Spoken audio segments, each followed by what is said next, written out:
Hello, everyone. This is Net7 here. How you guys doing? It's Neocon Action and V for Victory again. Glad to see you all tuning in today. And for those who are just being introduced to me, Pleasure to be meeting you, sweetheart. Quite a pleasure. and for those of you who are my fans, I'm just very happy to have you back on the show here with me. Who wants some quality time with Daddy? I just love those intros. All right, so let's get started.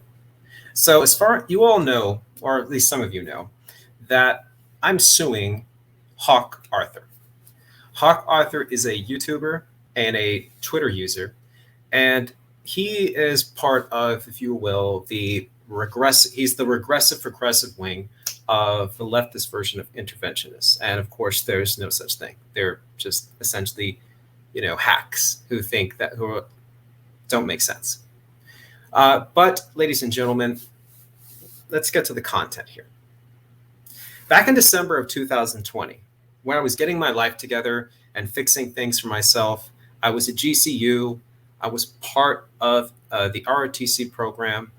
I was physically getting my life on track. I had gone from 225, 230 pounds in that year in late May, early June, to around less than 170 in December. I'm around 170 at the moment.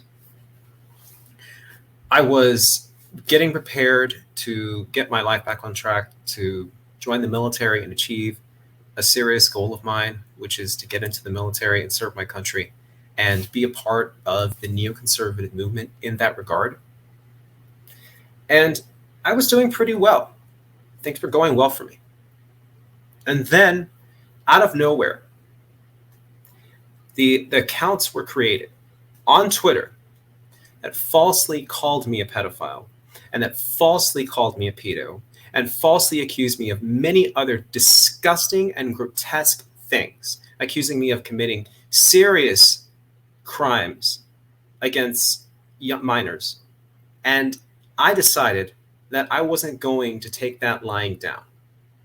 I investigated. I attempted to find out who created these accounts.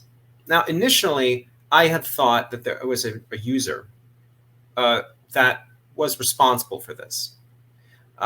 This, you all know, is Asuka. And Asuka, or PNAC Street Gang on Twitter, is a person who he and I do not get along with. He is very hostile, very crazy, and has been responsible for harassing me, calling me on numerous occasions, and even calling me when I've live streamed before, and harassing me in this disgusting manner. We had a falling out, and I thought that he was responsible for it.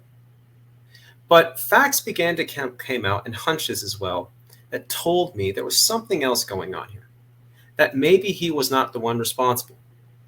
And I eventually came to the conclusion, rightly so, and I will prove it to you here, that it was Hawk Arthur that was responsible for these defaming and slanderous and lies that he posted on Twitter and social media, using my name, using my photo, and posting that online and thinking that that was funny, thinking that he could get away with it, thinking that he could do what he had done before in the past, dox people and make up lies about them and try to ruin their lives, as he's done before.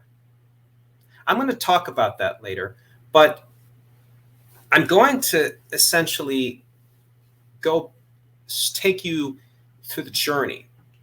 So you might be asking, well, Net7, what comments are you talking about? What stuff was created online that was so defaming? Well, I've just stated, it to you, the Cliff Notes version.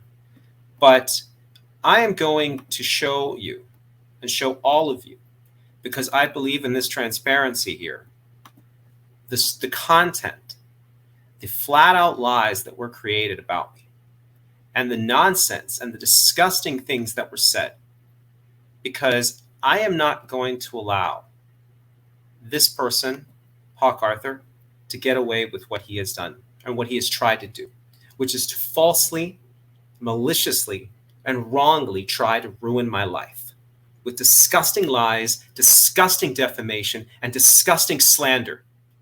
Things that he said that he knew were false, that he knew were lies, but he did it anyway because he wanted to teach me a lesson, end quote.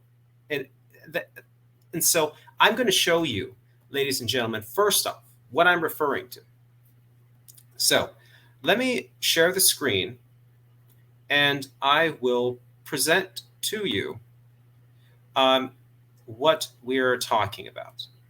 So I'm going to upload a PDF, and I'm going to show you what this person said that initially was so slanderous.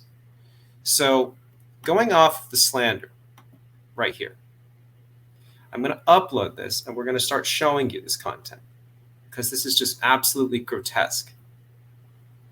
Because what was said here was foul, and he knew it, and was wrong, and he knew it, and was a lie, and he knew it. So I'm going to add this to the screen. So you can see right here in this image statements that were made. So the first image that he states is that right here, he calls me a groomer. He calls me pedo Rod, rapey Rodney, all these other disgusting things. Says that I'm trying to lose my V card to a child. This is disgusting. And then he responds again, as you can see right here in this comment, stating right there, why are you messaging younger users, which was a lie? That's false. Saying that I was trying to message younger users for sexual purposes, which is a false lie. And I'm angry reading this because he knew it was a lie, all of this, and he said it anyway to try to ruin my reputation, ruin my life. That's why I'm suing him. But here, calling me essentially a groomer, attaching my photo and saying my name, as you can see right there, and showing right there photos of me from Facebook, which is creepy that he was following my Facebook and getting my stuff, because I wasn't friends with him on Facebook, never wanted to be. And so you can see right here him saying like these disgusting, disparaging, false lies and comments, saying that I was looking at children for sexual purposes, calling me a rapist, as you can see right there with my name, calling me falsely a groomer. And you know what? I've got no problem calling actual groomers when you know they're groomers, but he knew he was lying. He knew it was false, but he said it anyway. Said it right here. I hate groomers, referring to me. And then calling me a pedo right here, which is defamation and slander and libel.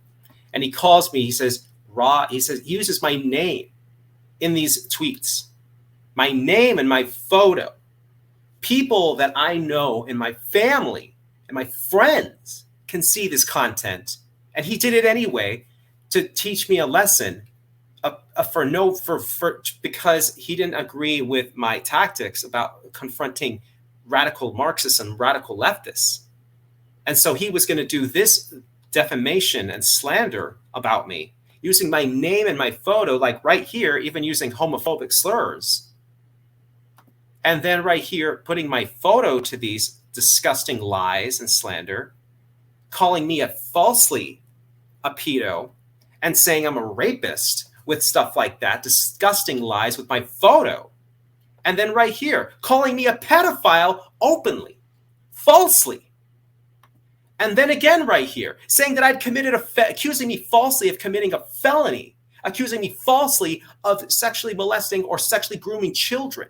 A flat-out lie, a flat-out falsehood.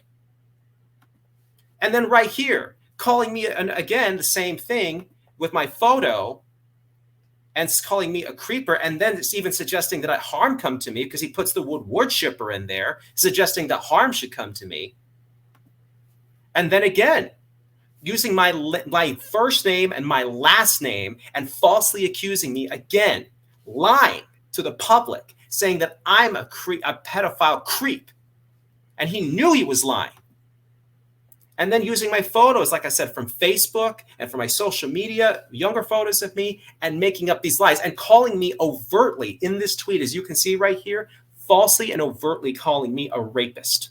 And not just a rapist, but calling me a child rapist, falsely.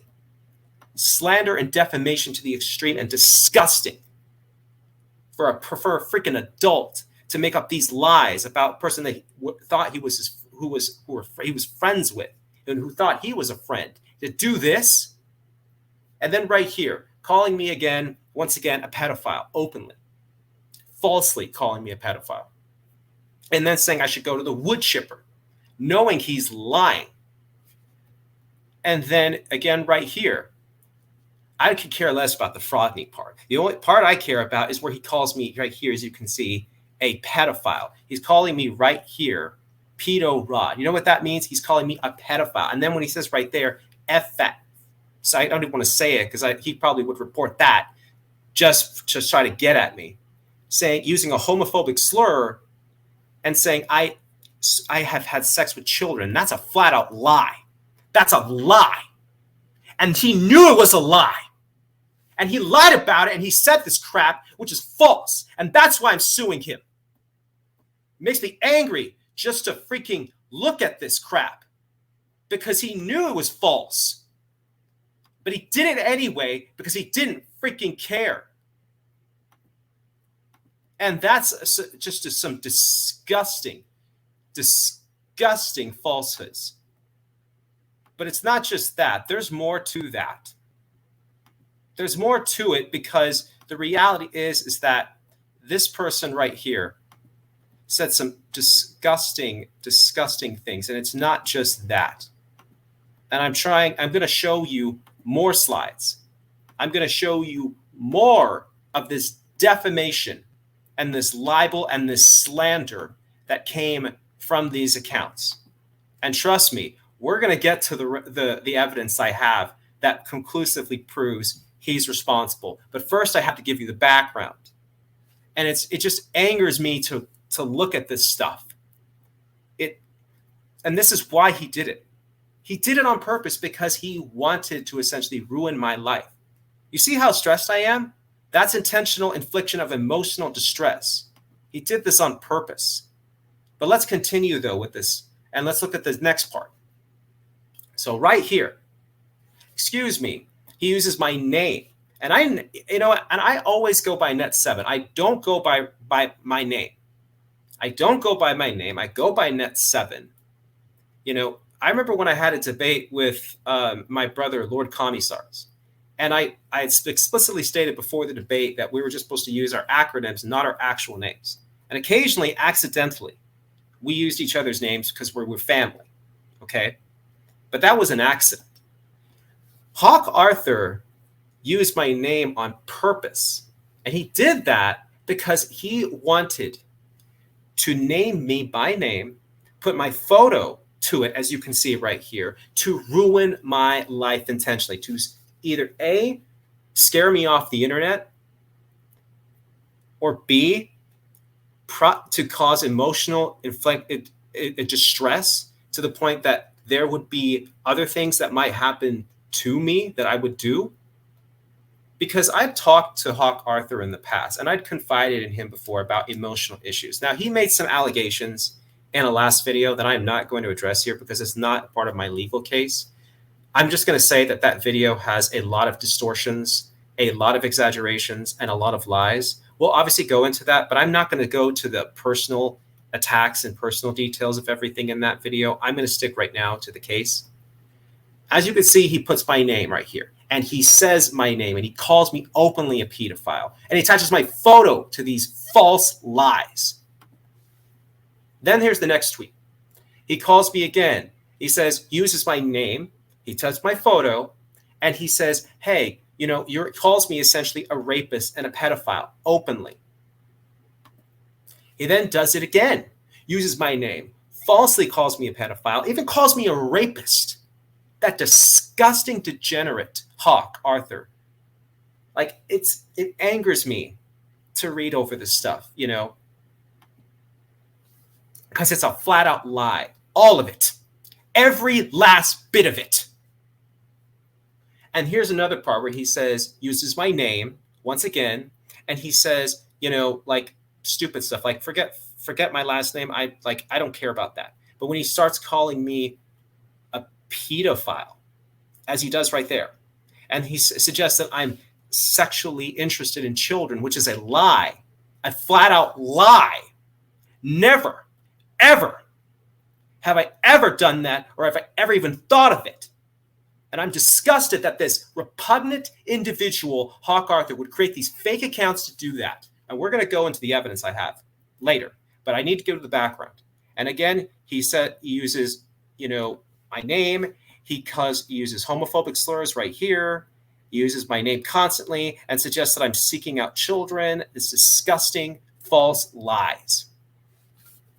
And then right here, saying that I should go to the wood chipper, for saying that I should be castrated, saying that I should be hanged, calling me a pedophile.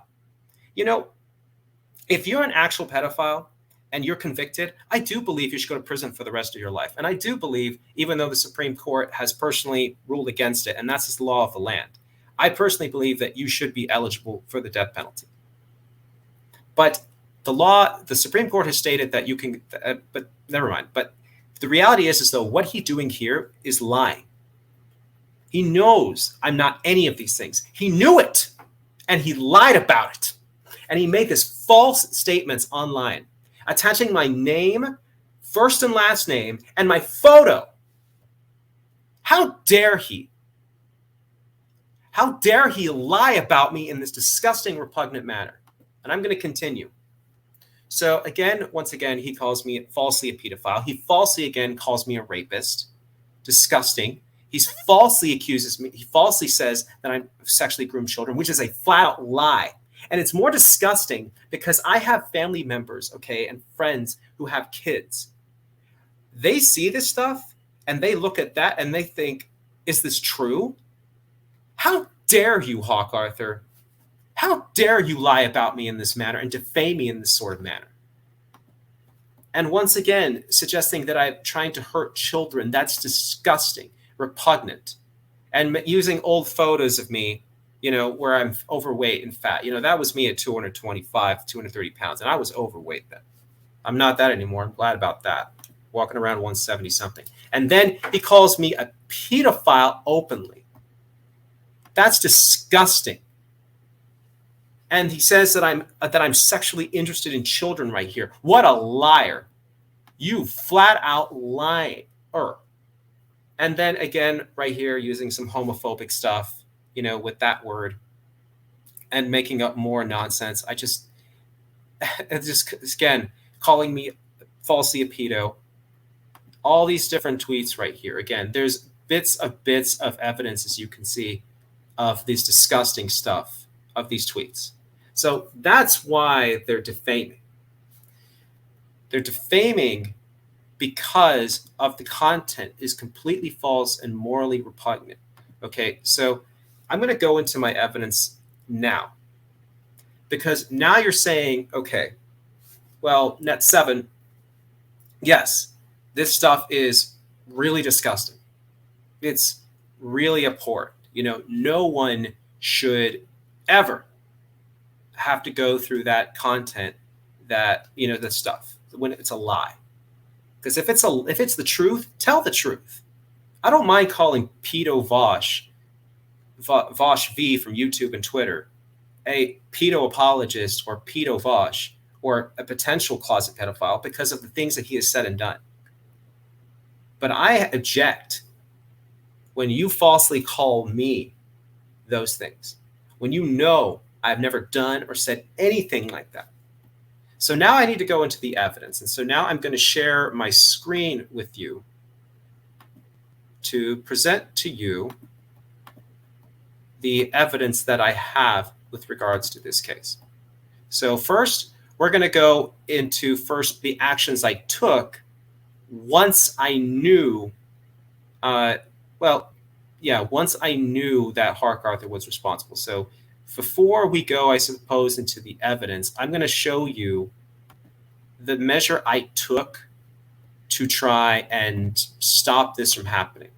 And as you can see right here, I have blotted out content. And the reason I have blotted it out is because I will not be violating, unlike Hawk Arthur did, by using my name, my full name, not just my first and last name, my first, middle, and last name in his YouTube video and in the video description, and not just in the video description, but in his stream. I have a bit more integrity than Doxer Arthur. So once I found out that it was him, I decided to send him a cease and desist notice. And I've posted this in a prior stream, but the problem is in that in prior stream, I didn't take out the email for Doxer Arthur or Hawk Arthur. And so I decided to get rid of that video because I believe in following the rules. And so here down below, from Legal Shield right here, which was a legal subservice that I have for legal advice, there was an actual case number made about this for them. And so as you can see right here, there's the file number. And so, oh shoot, I forgot to get rid of the last name there. Okay, I'm going to scroll through it real quick because I don't want to. Here we go. Damn it. Okay, here we go. So we write on behalf of Net7. Mr. Net7 has informed this office that you have been falsely accusing him of being a pedophile and have publicly advocated for his physical harm. You saw that. Additionally, you have attached Net7's photo to your statements via fake accounts on Twitter and potentially other social media platforms. On behalf of Mr. Net7, we hereby advise you that your recent conduct with respect to Net7 is in violation of the law and constitutes unlawful defamation and harassment. This letter serves as a demand that you immediately cease and desist this conduct or any related conduct. Any further conduct by you or your agents will force Mr. Net7 to take legal action. So I can't believe I forgot that one part. But I've been trying to blot out everything where there's ever a first name or a last name because I'm trying to follow the rules here. So here, right here, defamation. Arizona law is quite clear on actions for libel, slander, and damage to reputation. A publication which impeaches the honesty, integrity, or reputation of a person, or which is damaging to his professional reputation, is libelous per se, and presumptive damages may be awarded without proof of special damages. Birch versus Cooper, et cetera, citing Piegler versus Phoenix Newspapers Incorporated, et cetera. I'm going to go into more evidence later. This is just one piece of it. Arizona courts will look to the restatement second of torts in all defamation cases where there is an absence of clear authority to the contrary. Fendler versus Phoenix Newspapers Incorporated. Harassment means a series of acts over any period of time that is directed at a specific person that would cause a reasonable person to be seriously alarmed, annoyed, or harassed, and the conduct, in fact, seriously alarms, annoys, or harasses the person and serves no legitimate purpose. Articles, so that's an Arizona statute right there. And I'll post a link for that statute later when I get it. Cease and desist consequences. On behalf of Mr. Net7, we demand the following: that you cease and desist stating or implying that Net7 is a pedophile or that he is involved in any other wrongdoing. That you cease and desist advocating for physical harm to Net7. That you remove or delete any and all public posts in which you have stated or imply that Net7 is a pedophile and on any accounts you utilize, whether directly linked to you or not. That you remove or delete any and all public posts in which you have advocated for physical harm to Net7 on any and all accounts you utilize, whether directly linked to you or not. And that any and all accounts which you have posted the above referenced statements should post retractions of such statements. You obviously know he did not do that. If you fail to comply with the foregoing, we will advise Net7 to bring suit against you for any and all damages you have caused him. If he prevails, you may expect to be liable for such actual and special damages as may be awarded by the court, including but not limited to his attorney fees and other court costs. Please be advised that Net7 may exercise his right to contact relevant legal authorities, including law enforcement, regarding the threatening statements you have made. Let this letter also serve as both a notice and a warning that, shoot, I can't believe I forgot to get that Net7 will, et cetera, et cetera. Man, I thought I got rid of all the names. I'm trying not to I don't want to put my name out there at all. So I'll have to edit that out later. But please contact Net7 in writing within 10 days of your receipt of this letter in order to resolve this matter. If you engage legal counsel, your attorney is authorized pursuant to, etc., professional rules of contact Net7 directly in writing only. Net7 will contact as necessary. That was done by, again, the Davis Moss McGuarter law firm. Okay? And so that was done in an attempt to try and get this resolved before I had to take things to a lawsuit direction. Because I said, I'm going to send a cease and desist notice because I have the proof and I want him to stop. He didn't, he just ignored it. He tried to goad me into Discord to get into arguments and to try and essentially humiliate me or embarrass me. And you know what's really stupid? People on Discord, people that I thought were friends, like Politicrat and such, actually took his side. And people like Dr. Globe, or should I say Globe Job, took his side. And they demanded I present my evidence there. Well, I wasn't going to present it then because I was at that point considering whether to file a lawsuit.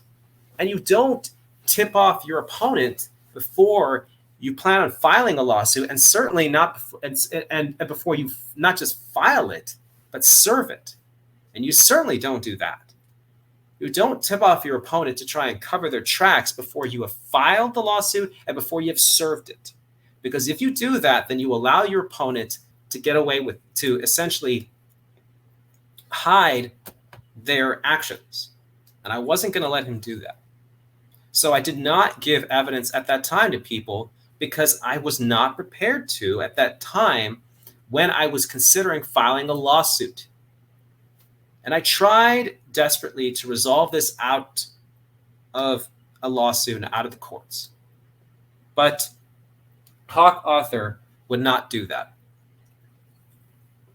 Instead, he used it as another opportunity to try and attack me, defame me, lie about me, make exaggerations about me, misrepresent facts and misrepresent our history together on purpose. And he even did so in his last video, as you can see publicly, in order to try and sabotage me even further, using my full legal name. And in the original video imaging, he used my photo, and I don't know if that video still has a video of me exercising or working out, but that was not a public one. I don't know if I publicly posted that one. I know for a fact that there were videos that I posted that were private. So I think that one was private, personally. I don't remember I don't think that one was one of my public ones. But I will say this, though. When you use the full name of a person the full legal name of a person on the YouTube, that's a privacy invasion. And he still has that there. So I'm going to address that, but not now. Now I'm going to show you my evidence. This is what you've been waiting for. So I know a lot of you have been, essentially wondering, well, what is your evidence? What is the evidence that you have against Hawk Arthur in this regard? Because, okay, you're saying, okay, yes, you have proven to us that these comments are slanderous and defaming and harassing. You've proven that case to us. But now you need to show me the proof and the evidence as to why he's the one responsible. So let's look into my evidence right here. So I'm going to share the screen again. And we are going to examine several things. So I took several steps. I hired several private investigators. The first one, as you can see right here, is Peak Investigations. And if you need to hire a private investigator for social media related matters, I certainly highly recommend them because they helped me in this case. Now, this is the first part of the evidence. So they conducted a report for me. This is the first report. We're going to do a second one, which is much more in depth and very conclusive, rather than this one, which was somewhat there but a bit ambiguous. So Net7 contacted me by phone and email requesting on a subject who is posting malicious and defamatory information accusing him of various actions that Net7 claims is totally false. Net7 requested IP addresses and other open source information for the purpose of locating the subject listed for potential litigation. Net7 provided me with a comprehensive report on the subject and a number of social media screenshots along with proper links to actual websites for analysis. So there were information that they found that was interesting. One of the emails allegedly associated with, supposedly, because I didn't recognize that email. And you can see right here, it is not posted, because if I posted it, that might be a violation of, Twitch rules or YouTube rules. And so I'm not going to violate that. But the email that you can see, that you cannot see right there, that I've hidden for obvious reasons, because I'm not going to violate the rules, is that one of his emails, allegedly, I didn't recognize the email when I saw it, is associated with a porn website. So, But anyway, so the account right here, Creepin' Rod, right? That was the account that was posting the absolute defaming information about me, okay? So as you can see, there's IP address information over here, okay? All this other info right here. I want you to pay close attention to that number right there, okay? So because it's the exact same information, and I'm going to come out a little bit so you can see it, as the one right here for the account Creepin' Neocon, which was another account that Hawk Arthur, I'm going to edit that out. I'm going to edit it out later. That Hawk Arthur used to falsely accuse me of being a pedophile. And so this account right here, as you can see, Creepin' Rod right here, this information right here is the same information that you see for the Creepin' Neocon. So we're going to find, so C5KSJU 4AVYOD.onion. And that's stuff from I believe the dark web stuff. It matches these accounts right here. So Hawk Arthur's main account right here, dark web TOR service, all this stuff matches for that. Now, it's not just that. Other information that you see listed below, other stuff that tries to hide the accounts, using dark web services from Hawk Arthur. This information right here, as you can see, the stuff below it is exactly the same. So if we look up the next section right there, so this one right here,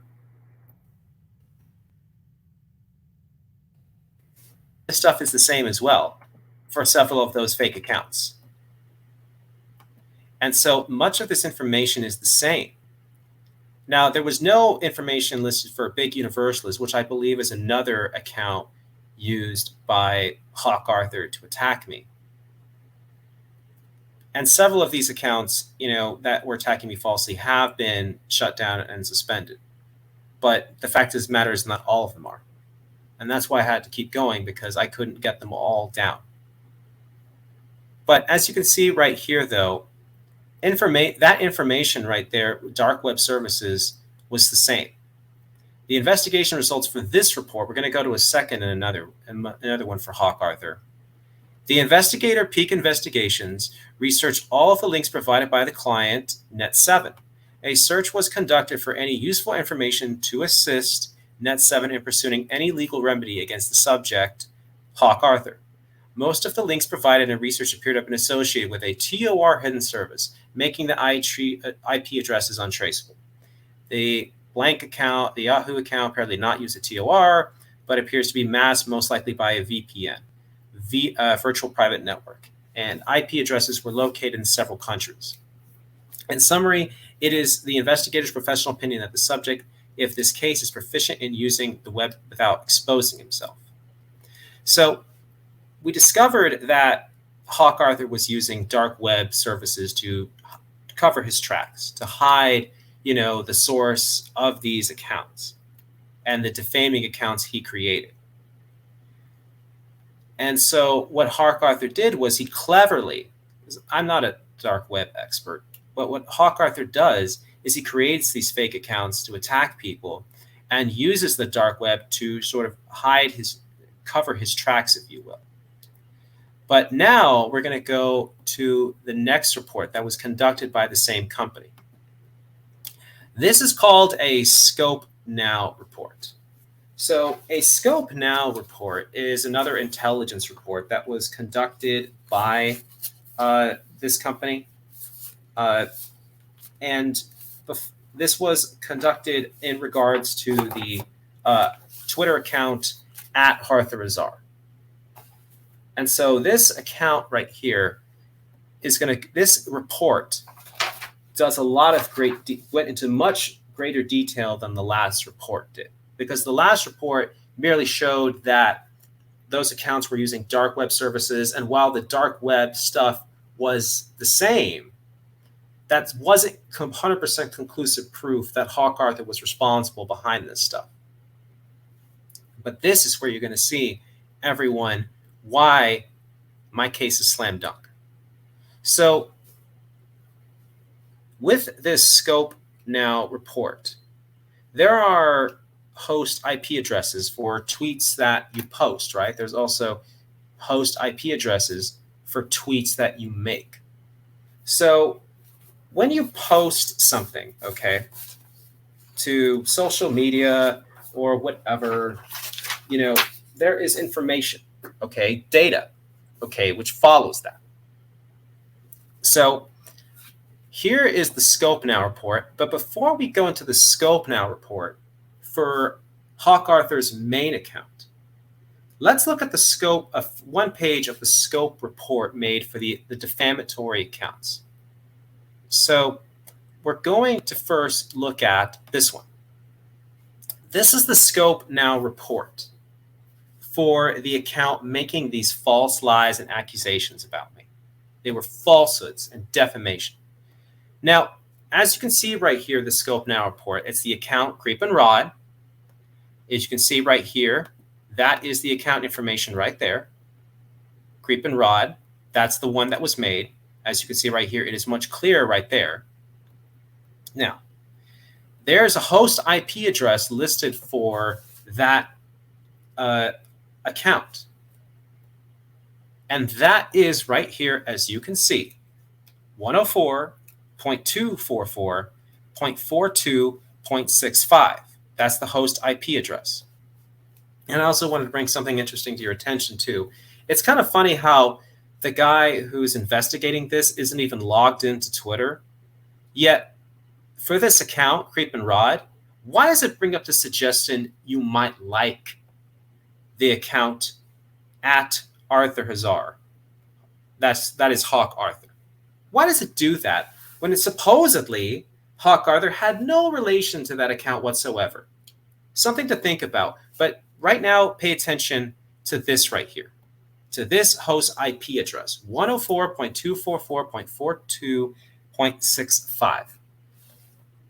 We're going to go now back into the Scope Now report for the main account of Hawk Arthur. So as you can see right here, I have covered up all personal information, because the reality, I'm not going to violate the rules. I've made sure to try and, make sure that the information is just the facts and not any sort of exposing of any kind, because it's not the kind of person I am. So right here, look at the host IP address right here. That one right there, as you can see, is very close to that fake account. This is Hawk Arthur's account, which is listed as @ArthurAzar. And the host IP address is very close to the host IP address for the defamatory account. It's listed as 104.244.42. Now, remember, that is slightly off from what you have here, which was 104.244.42.65. But isn't it a bit odd that they're very close to one another? Now you might be saying, well, Net7, that is interesting, but even though it's pretty tangible evidence, can you show some tweets from Hawk Arthur's account that match the host IP address for that account that was posting defamation that you claim, that defamation against you that you claim was from Hawk Arthur? Absolutely, I can. So we're going to go 104.244.42.65. And guess what we're going to find? As you can see right here, there are over 40-something tweets from Hawk Arthur's account where the host IP address for the defaming account matches the host IP address of tweets from Hawk Arthur's main account. And not just one, not two, not three, not four, not five, not six, not seven, not eight, not 9, not 10, not 11, not 12, not 13, not 14, not 15, not 16, not 17, 18, 19, 20, over 40 tweets from Hawk Arthur's Twitter account that match where the host IP address from the account that was fake, that was posting defamation about me, that Hawk Arthur claimed he had no relation to. Over 40-something tweets. And you have to remember, this Scope A report is huge, okay? It was literally thousands of pages. This isn't even the whole thing. This is literally 1/5 of it. So there are numerous tweets from the other ones, but I'm just starting with this. Because the Scope A report right here looks into all the different tweets. It doesn't just look into one. And there are, like I said, pages in which the host IP address is different. But guess what? If those accounts were not related, because again, when you're tweeting, obviously, information is going to be different depending on where you are, But look at this right there, though, okay? Why is it that even for the tweets that are not different, that are not exactly the same, that are not 104.244.42.65 for the host IP address, why is it that they are so close for the ones that don't 100% match? Why is it that they match almost all the way, except for just the last bit?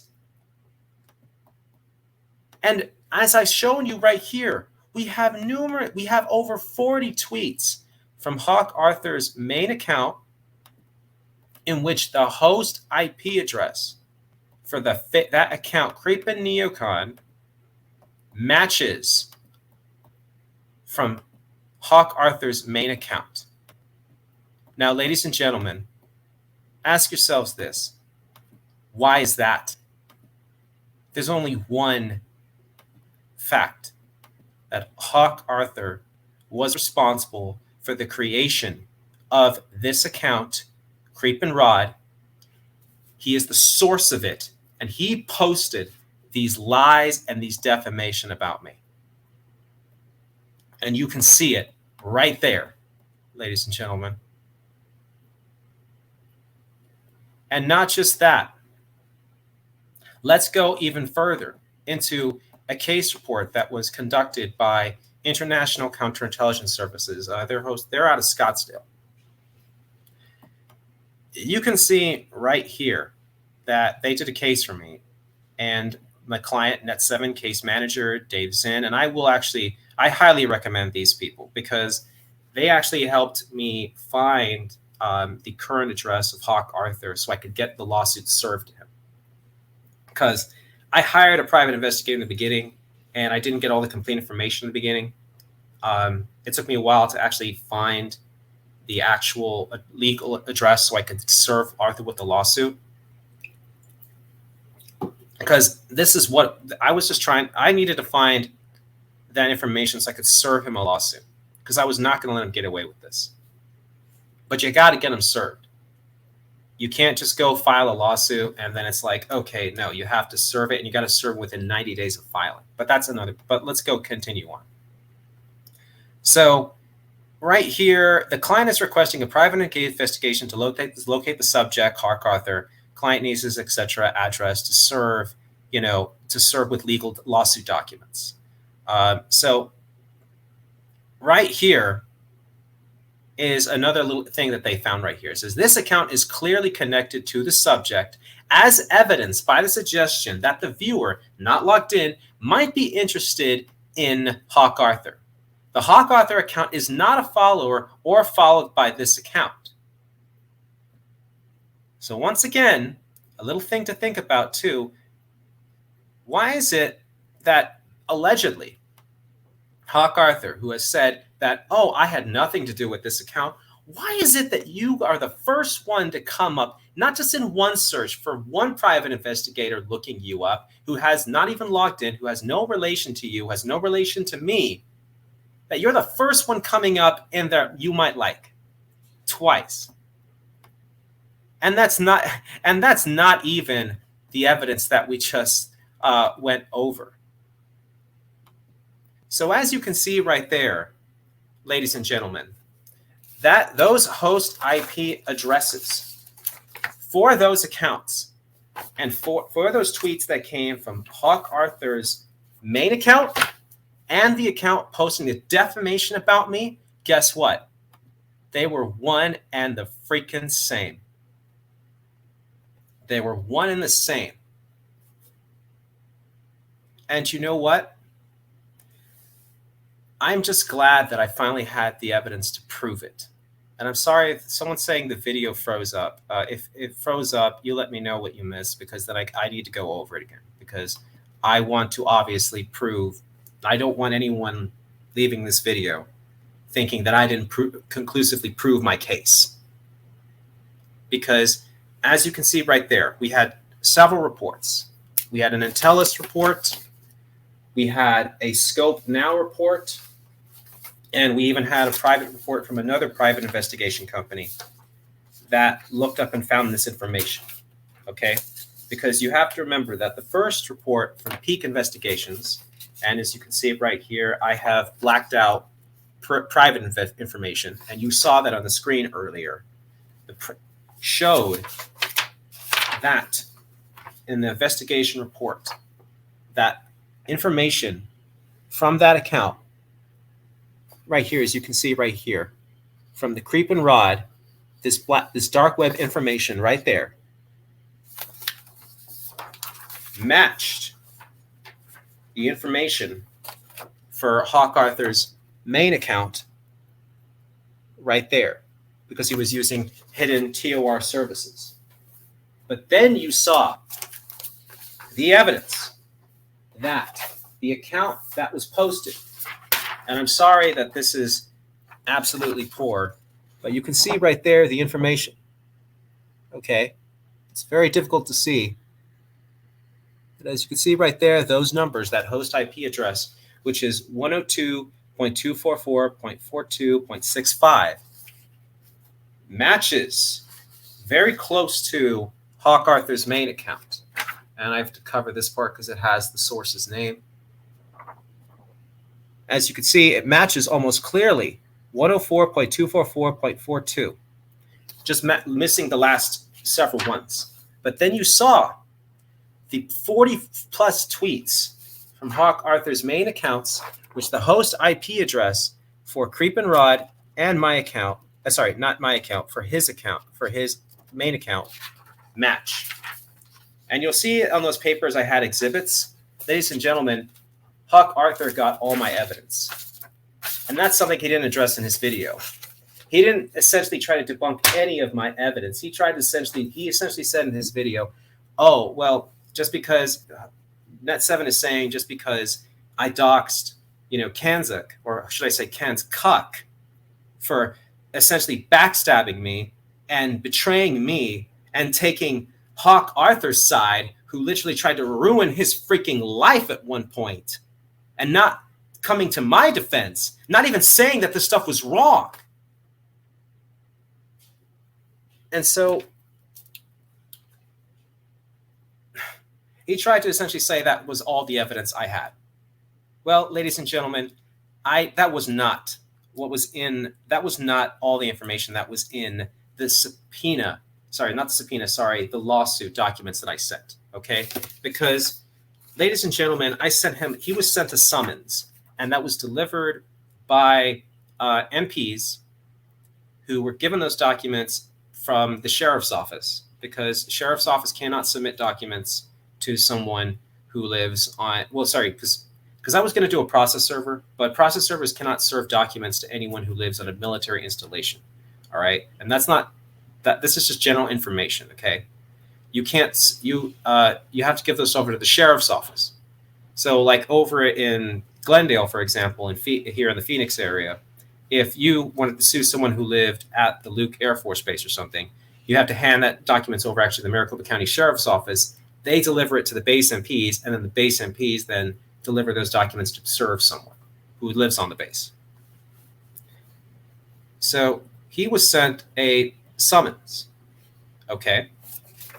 And as you can see right here, this is the summons, okay? And as you can see, I've blacked out my personal information and blacked out Hawk Arthur's information, because I'm not going to break the rules, okay? I'm not going to intentionally, okay, not do what Hawk Arthur had done, violate my privacy, which he did on purpose. He used my full legal name in his last video on purpose.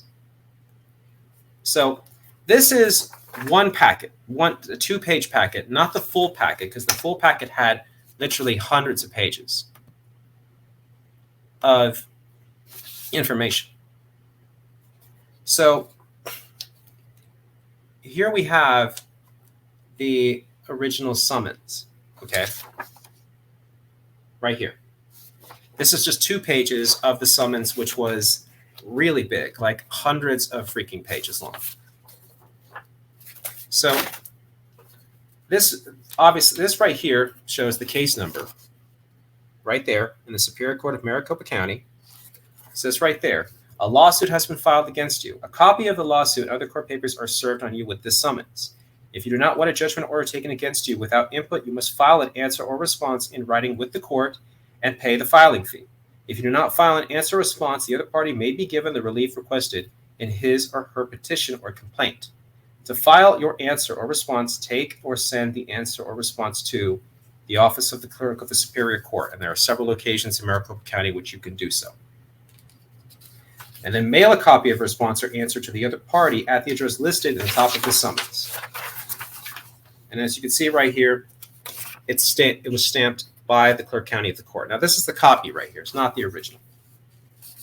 So let's do something else. And let's go also for more information right here. So right here with the Superior Court of Maricopa County, obviously this is not the full packet. Obviously the other information right there.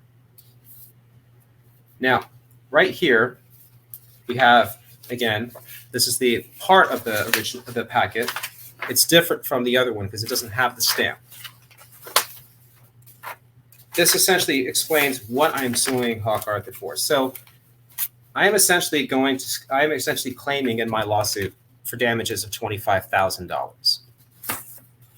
And I'm suing him under this premise right here, which is slander, libel, and defamation. And in that other information right there, we have to do what's called a potential subject to arbitration. So essentially, you have to be subject to arbitration if your lawsuit does not exceed a certain amount, and no other affirmative relief is sought. Now, when my lawyers talked to me about this and I sent them the information that I had, they said to me, okay, well, I think you might need to file this lawsuit in the county that he lives in because you need to do that there. And I said, well, I need to do it here because I don't have the ability to go all the way to Liberty County. So is there another way? And so we talked. So there are, again, ways of jurisdiction. So you'll see right there that the value of the case exceeds $10,000. Replevin or non-monetary remedy will take place in Maricopa County. The plaintiff resides in Maricopa County. That's myself. The defendant resides in Maricopa County, which is not the case. And the defendant does business in Maricopa County, which is the case. The defense or actions are subject to the complaint occurring in Maricopa County, which is not the case. So the defendant does business in Maricopa County. And here's how. And Hawk Arthur admits to this in his YouTube video that he did images for me. Well, the interesting thing about this is that he never did those for free. Every time he did a digital image for me or stuff from my Twitter or a YouTube comment or just for stuff, there was always a financial cost. So he charged me. And so I would pay him via PayPal or via Cash App. And so that, when I spoke to the Legal Shield about this, said, yes, that would fit the definition of the defendant doing business in Maricopa County because you have paid them for a service online and you received that service. And so therefore, because you live in Maricopa County and that person is online and you're getting an online service, therefore, that would count as the defendant doing business in Maricopa County. And so that's part of our legal justification right there for this lawsuit. Next part right there is, again, the discovery tier. So I am claiming damages of less than $50,000. So I am not claiming higher. Now, the parties and plaintiffs in this case are listed, but there are statements of breach in fact, and I'm going to read those off to you because this is essentially the statements of breach in fact is essentially a summary of the events because the court essentially wants to know, okay, why are you taking this to court? What's going on? And so,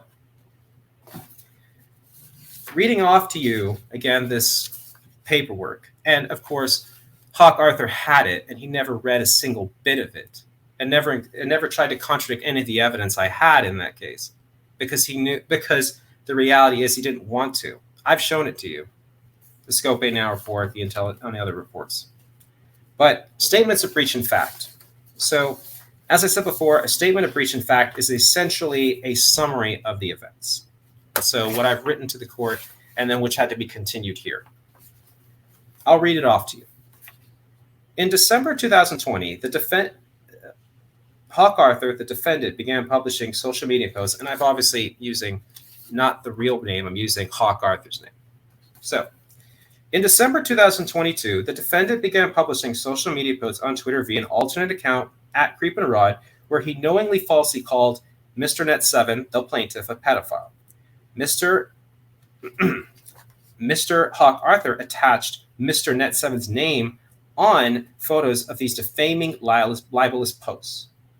Mr. Hawk Arthur published over 30 defaming, libelous statements via the at Creep and Rod Twitter account, knowingly falsely stating Mr. Net7 was a pedophile, a child rapist, a sexual groomer of underage children, engaging in pedophilic behaviors, etc. Mr. Hawk Arthur, in some of these posts, suggested physical harm should come to Mr. Net7.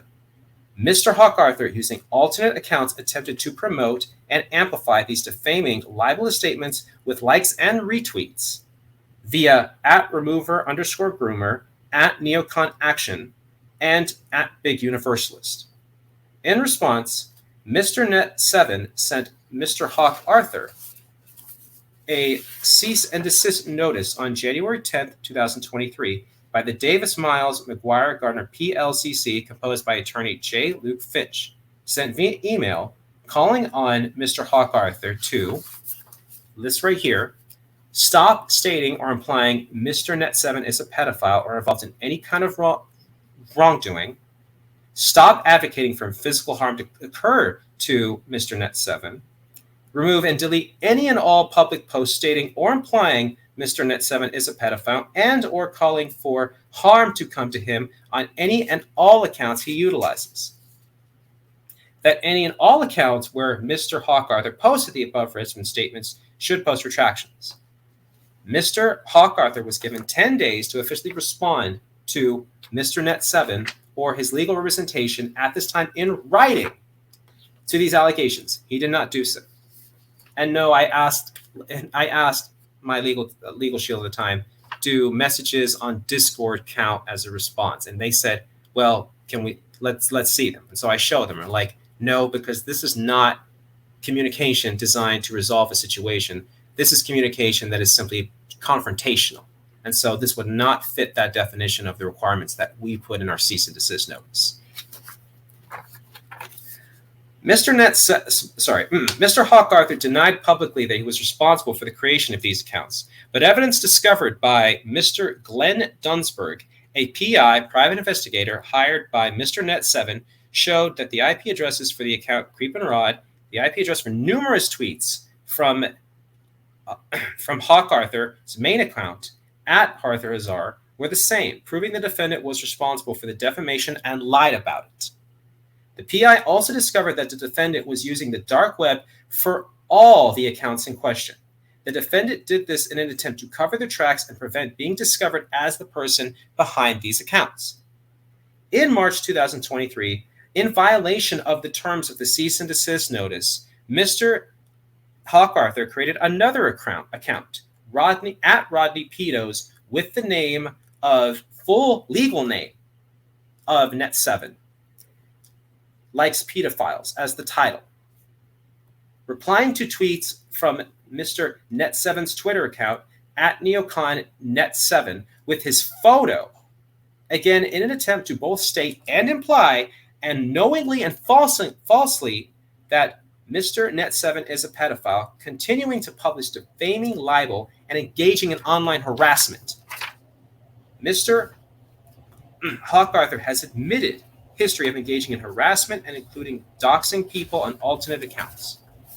In summary, Mr. Hawk Arthur knowingly violated Mr. Net7's legal rights through defamation of Mr. Net7's character with libel, attaching his name and photo to these lies, suggesting physical violence come to Mr. Net7 and refusing to heed the cease and desist notice sent to him, all of which in addition constitute in one form or another a type of harassment.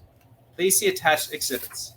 So that is the statement of facts and breach. That's the part essentially where you're telling the court what's going on.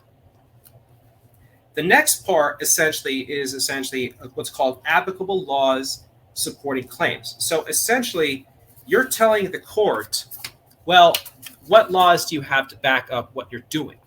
Because there has to be some laws behind this stuff. You have to have some case law. Like what gives you the legal right to take this person to court and sue them?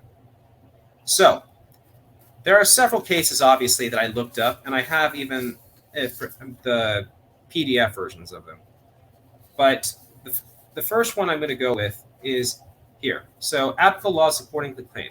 The defendant committed harassment under Arizona law, Article Statute 12-1809, Section T, subsection 1A. The Restatement of Torts, S-558, 1977 states, for liability for defamation, there must be a false defamatory statement concerning another. In the matter, there are multiple defamatory statements.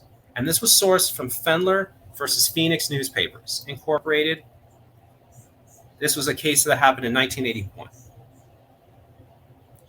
Claim 3, Gotta Be Here versus Phoenix Newspapers, Incorporated, 1989, 162, Arizona 335,339. To be defamatory, the statement must be false and bring the person claiming to be defamed into disrepute, contempt, or ridicule, or impeach their honesty, integrity, virtue, or reputation.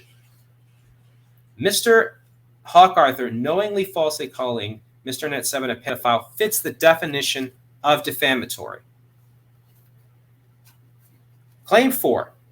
Piegler versus Phoenix Newspapers Incorporated, 114 Arizona 309 560 P.2 12/16/1977. And I can see that Hawk Arthur's in the chat right now.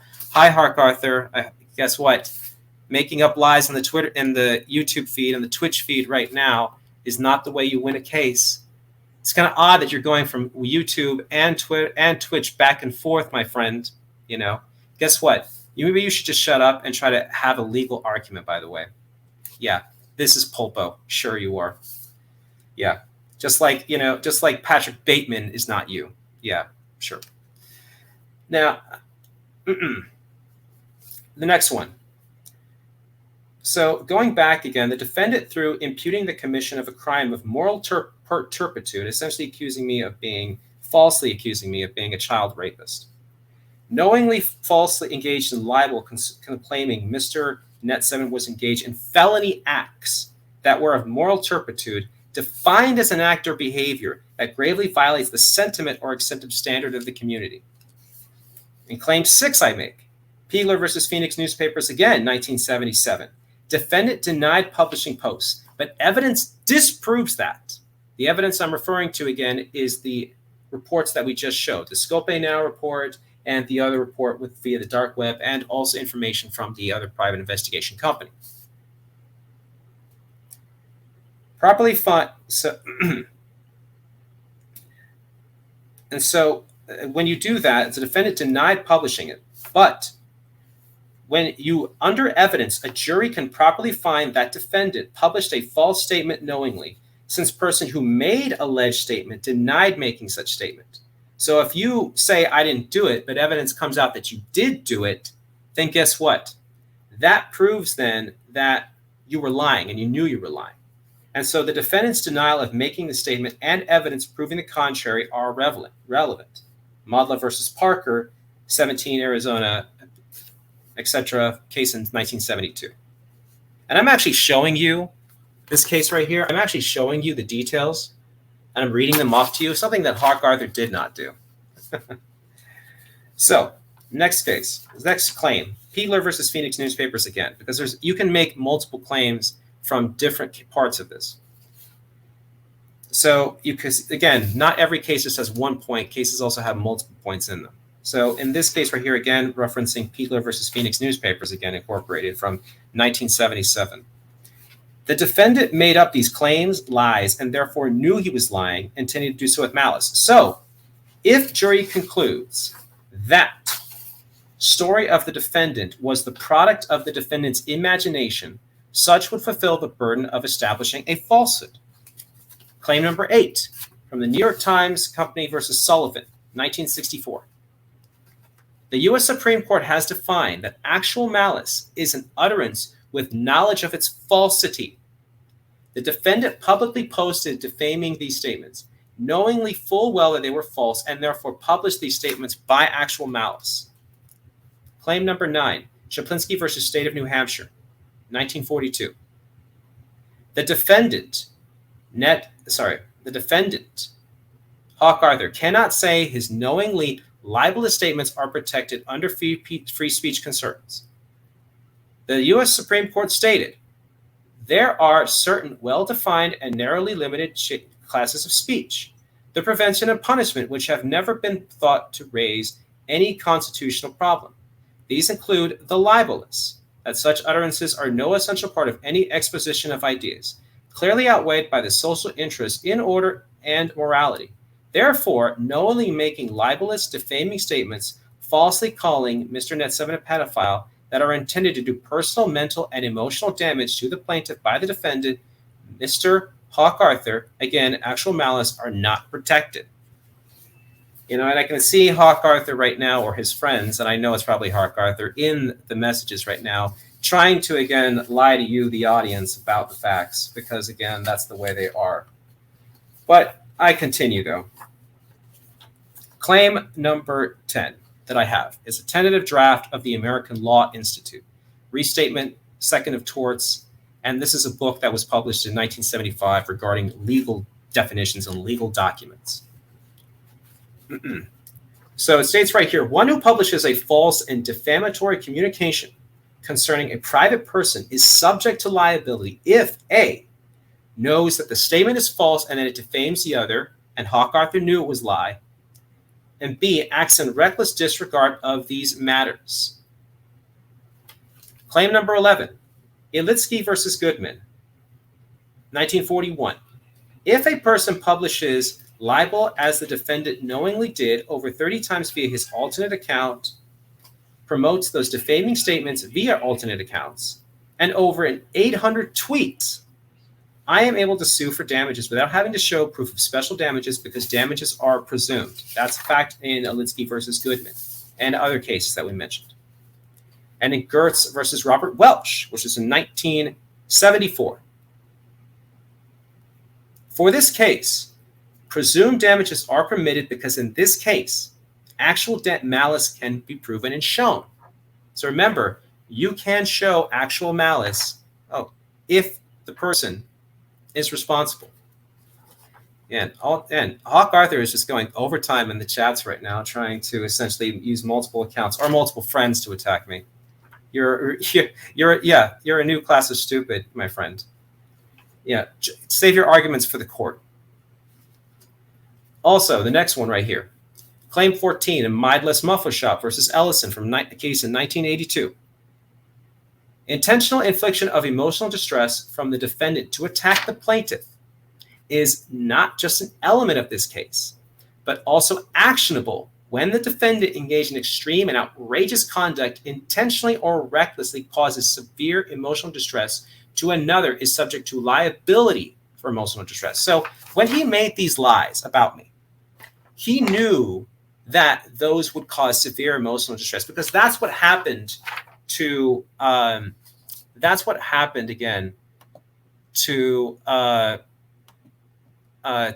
essentially, other people.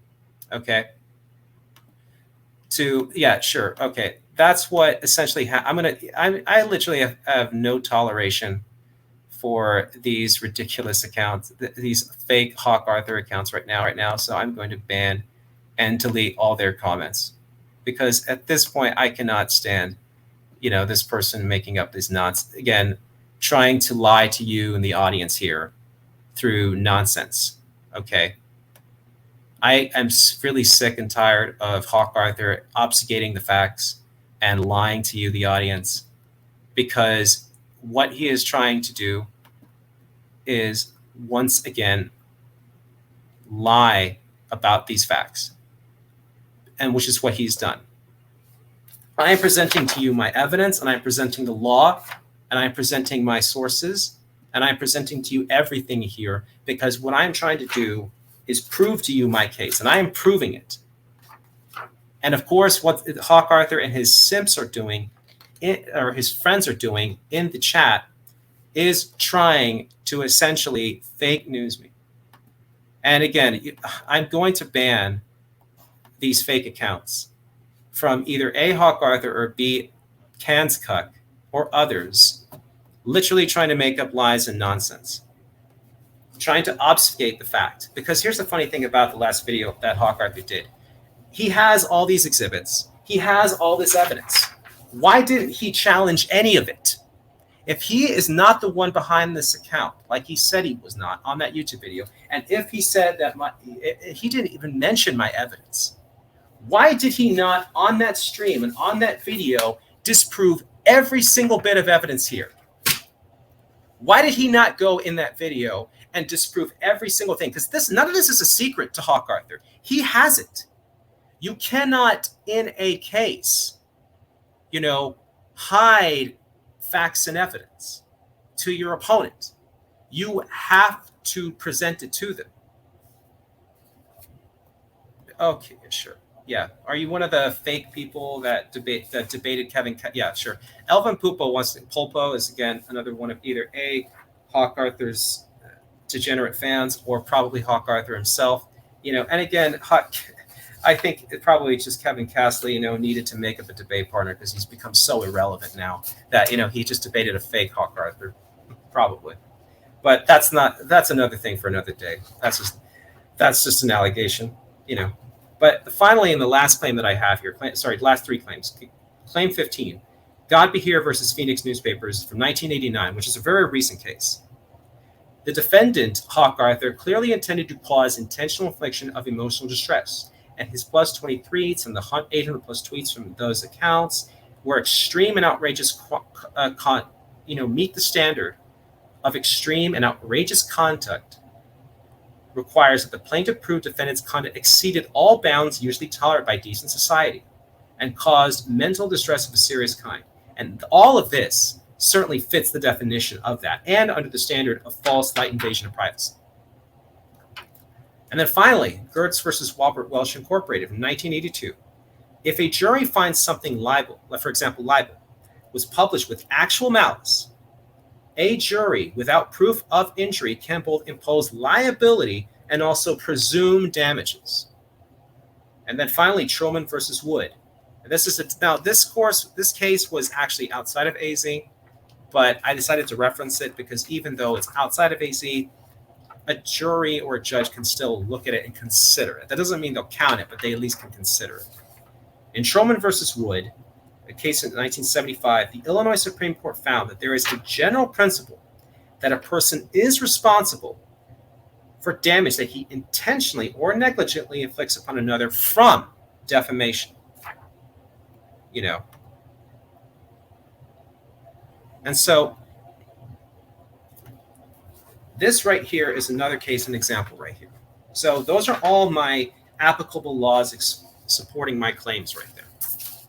Now, that's finally, then you have to list your injuries. You then have to state to the court, okay, how are you hurt? Well, I will state to you, severe emotional and mental distress that impacted and affected the plaintiff's physical, emotional, and mental well-being, which was well intended by the defendant. Yeah, sure, Mr. Pulpa, okay. But is it another Hawk Arthur account, Patrick Bateman? Yeah. I don't even know why I can't even delete this person's Twitch now, because the reality is that, whatever, Twitch is a stupid thing anyway. This is why Kevin Cassie became so irrelevant, because he went to Twitch. I only use Twitch just because I can. I've got all the evidence here. Save your statements, my friend, for the court, because that's where you're going, my friend. Anyway, damage to reputation on social media accounts are presumed damages to personal reputation in personal life. Loss of income from missing work due to severe mental distress caused by defamation and caused by matter itself from seeking legal assistance, investigation, and other causes. Temporary loss in school and career opportunities due to serious nature of defamation and plaintiff having to deal with this legal matter. 5, pain and suffering caused by false light invasion of privacy. So that's just a quick summary of the injuries suffered, but I'm going to go into more detail right now. I was, like I said, at GCU at the time. I was in the ROTC program. I was physically killing it. I went from 225 to 230 pounds to around less than 170. I was exercising like crap. I was working out, exercising. I was really getting there.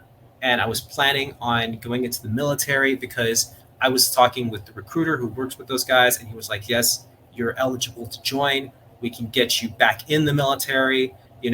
As long as the issues of the past aren't affecting you now, we can get you in. And I said, no, I can do it. And that's why I've made this effort. And it was a stressful journey, extremely stressful. I had to go through a lot. I struggled so much financially. I struggled so much emotionally. I struggled so much physically to work like I was almost full time, try to go to school in person because they won't let you do, ROTC programs won't let you do school online. You have to do it in person if you want to be part of the program. Trying to mix school, mix work, and then mix exercise from PT and then other stuff. All of that, it was extremely difficult and extremely stressful. But I did it. And I was getting there. And finally I said, you know what? I'm not sure I want to continue school. I think I just want to get back in the Army. So I was speaking with the recruiter and said, hey, I was in the Army for a short period of time in 2009 when I was 18. It didn't work out for me. I wasn't mentally, emotionally prepared for it, but I am now. I have changed my life all around, and this is because I want to do this. I want this. And he said, okay, well, based off of your DD 214, we can get you back in. And I said, that's what I want. I want to prove to everyone that I can do it. And so I was about to get that process finished and going. And then these accounts came forward. I had friends who were school people. I had people who I knew who were 18, 19. Imagine if any of them had seen this crap. What would they have thought? My family members and my friends have kids. Imagine if they had seen this, what would they have thought? Imagine if I'd ever applied for a job at a school or something, or in any field where that might be associated with children, whether it's medical or even legal. They would see this potentially. And so Hawk Arthur did this intentionally because he was trying to ruin my life. We had a falling out. All right? We had a falling out over tactics, and he was on the left side of the interventionist movement. I was on the neoconservative side, and I don't even think there's a left-wing version because they suck. I don't believe in liberating countries like Iran and Afghanistan and China just so we can set up freaking abortion clinics on demand. No. We free those nations from the tyrants so that we can have a socially conservative, capitalistic societies in those nations that are free, not morally degenerate, reprobate ones. And when this stuff came out, when these lies and these slander came out, it came out right at the time I was getting my life on track, right at the time that I was fixing my life up, right at the time that I was preparing to do all I needed to do to get everything set up for my future. And he sabotaged that. He cut me off at the knees because I had to address this. And that's why it's listed here as injuries. Because you can't if someone falsely calls you a pedophile, you can't just let that slide. You have to go and attack that person and sue that person and say, no, that's a lie.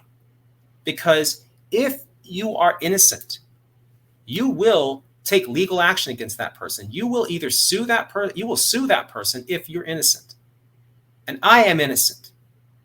And he knew he was lying. Flat out lies. Disgusting lies, defaming lies in order to teach me a lesson for calling the person that he's a fan of pedo Vosh, who is an actual closet pedo, or at the very least a pedo apologist. And because he was angry at that and other stuff, apparently, or whatever, he then said, oh, I'm going to teach Net7 a lesson and scare him off the internet. And I don't have proof of this, but I do believe that Hawk Arthur was responsible for Tyrannus being chased off the internet. Tyrannus was another YouTuber, and he was getting going, and he was a rival of Kevin Cassie and a rival of Hawk Arthur. And I believe personally that the people that came out and threatened him, the ones who came out and falsely accused him of a pedophile and tried to blackmail him, I believe that Hawk Arthur was either that one or was involved with it. I truly believe that, even if I don't have the evidence for it because I haven't investigated that. I'm interested in my own case. All the evidence, by the way, all Hawk Arthur has, and he didn't try to disprove one bit of it.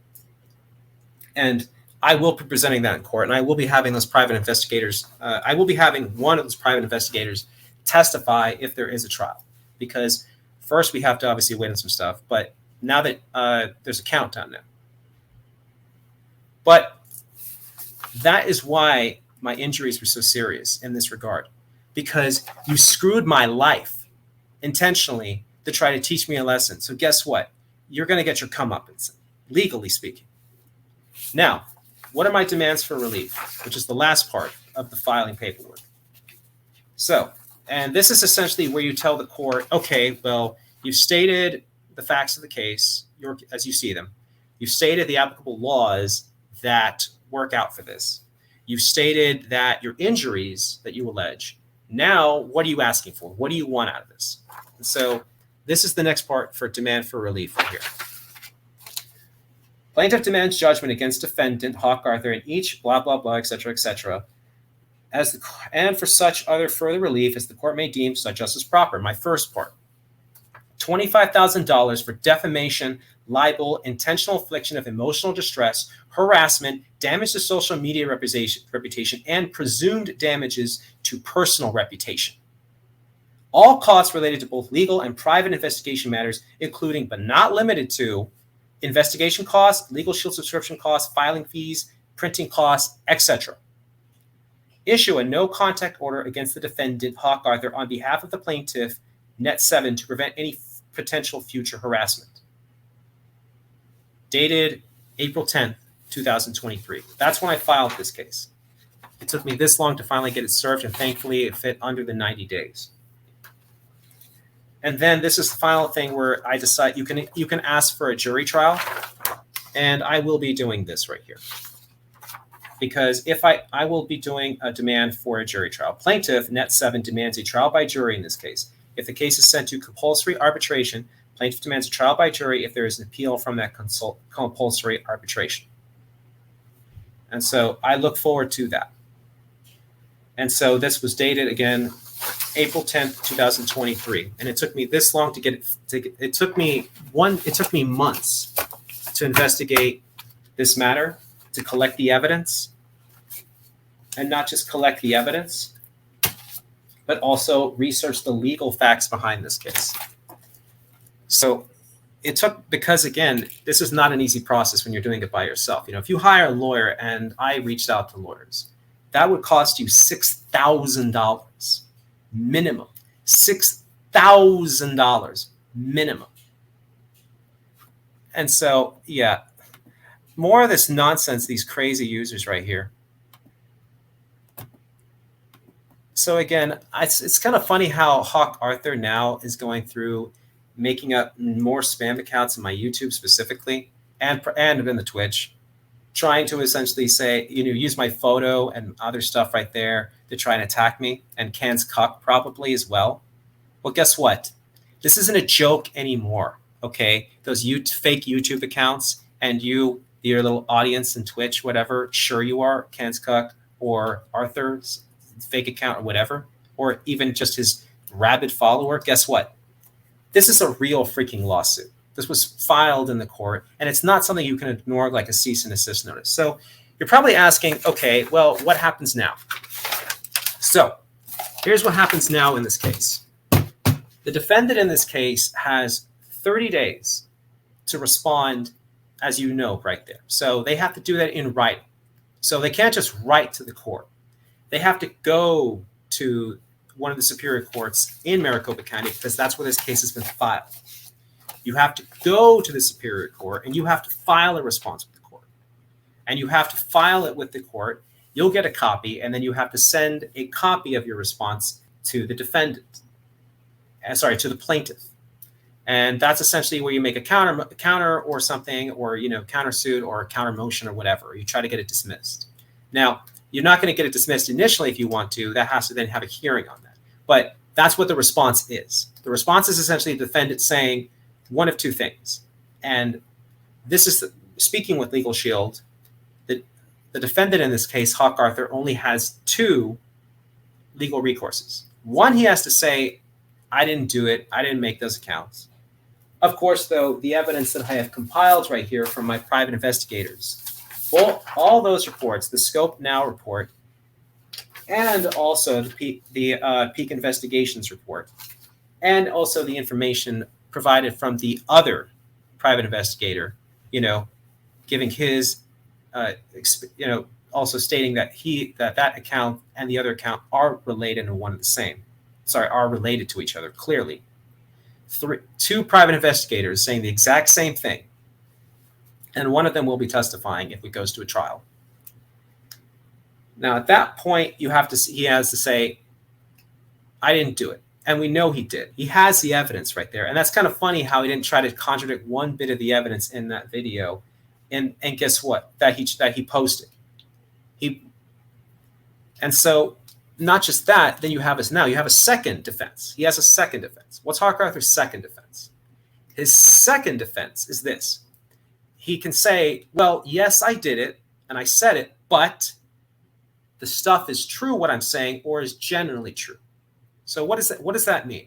So essentially your second defense is, yeah, I'm the one who did it, but that's what I'm saying is accurate or is at least generally true, meaning that, for example, let's look at pedovosh, for example.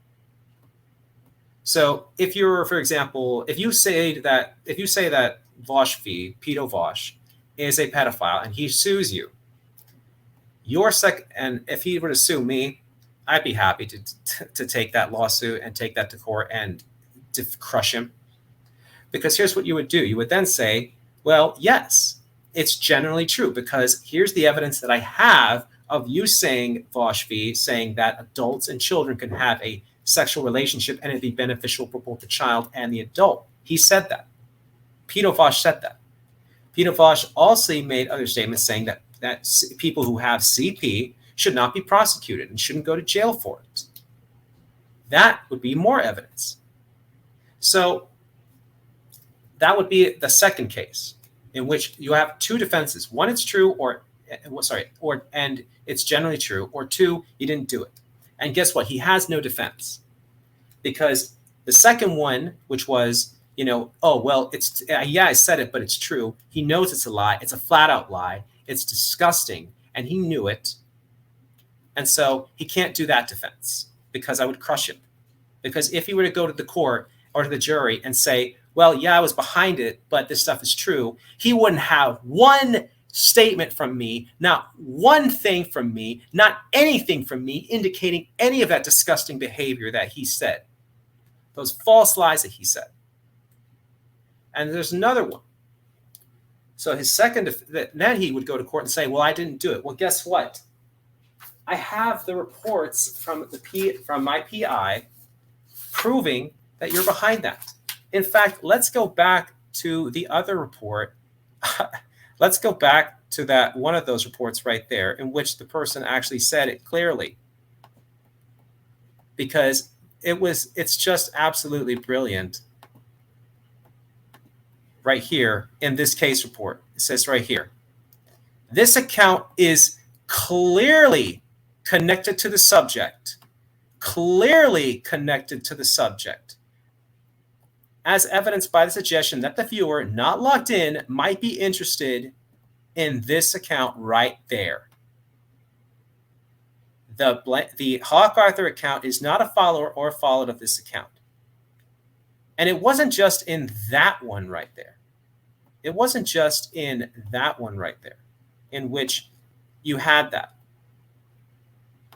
It was also too in the other report. So if we look too at this one as well, this one right here, the Creep and Rod account, which is where it shows that host IP address matches. The host IP address for those earlier accounts that from Hawk Arthur's main account match. Numerous tweets from that account. And guess what? Right here, again, here's the account Creep and Rod, and here's the suggestion, not logged in, the private PI is not logged in, and it's saying right here, you might like Arthur, Hawk Arthur, right here. Ladies and gentlemen, once again,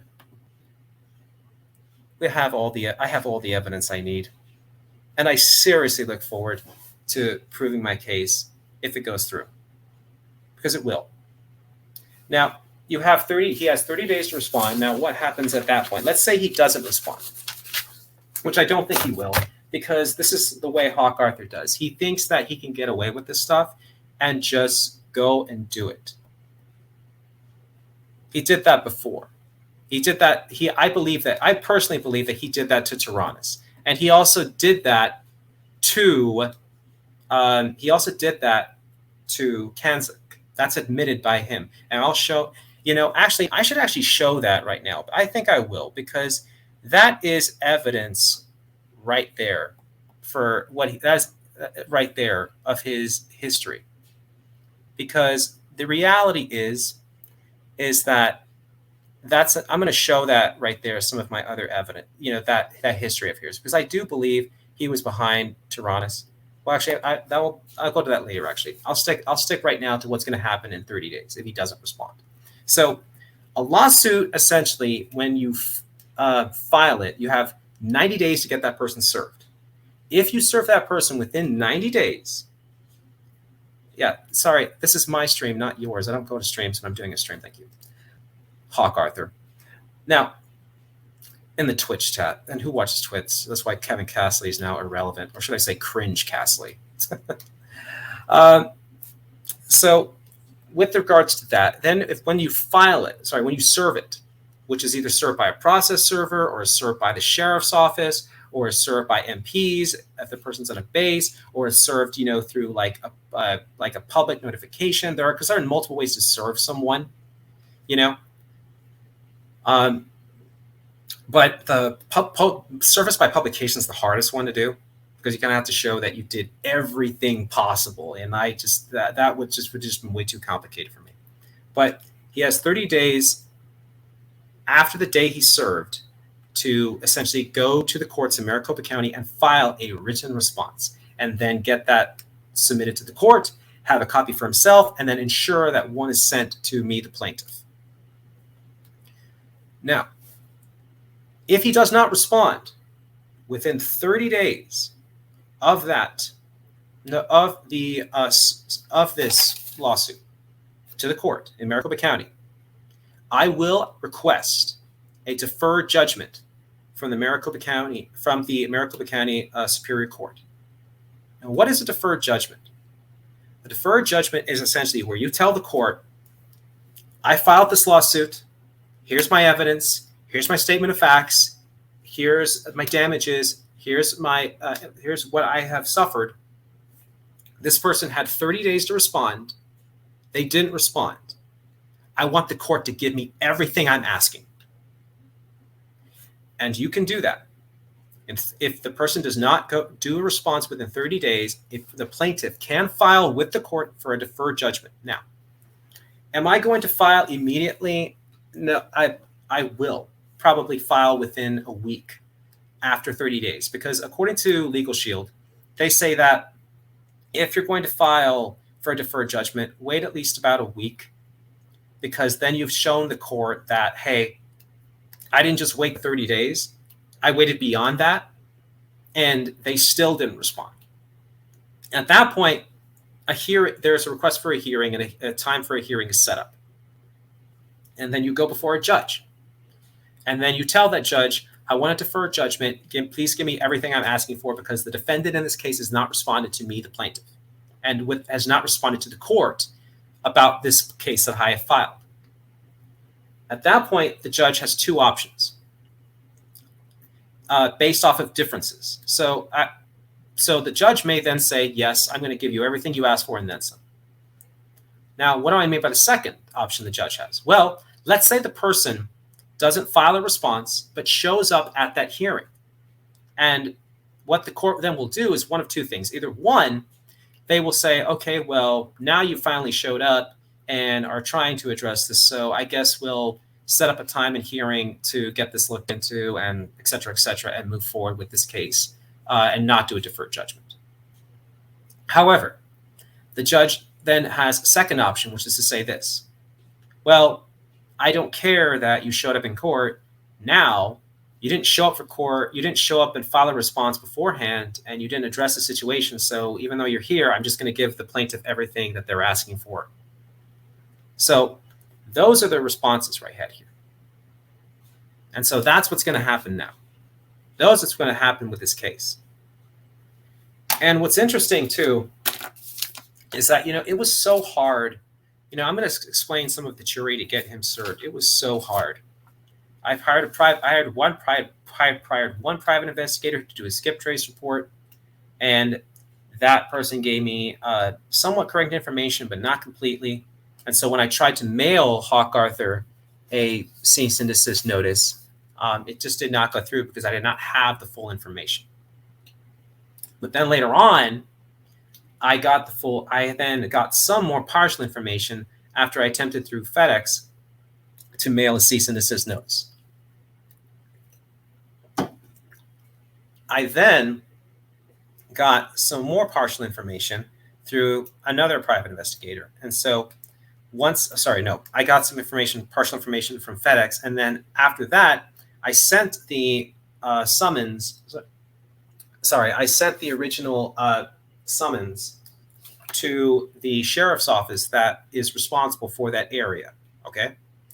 And they went to the address, and they talked with the leasing office, and they said, oh, well, that person's not there anymore. They moved.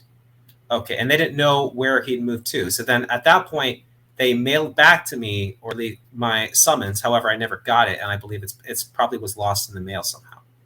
And I only had one copy left at that point. So I had to use one of my originals, but thankfully I've scanned everything. So finally I sent it back. I then hired another private investigator when I was looking on Google Maps for one.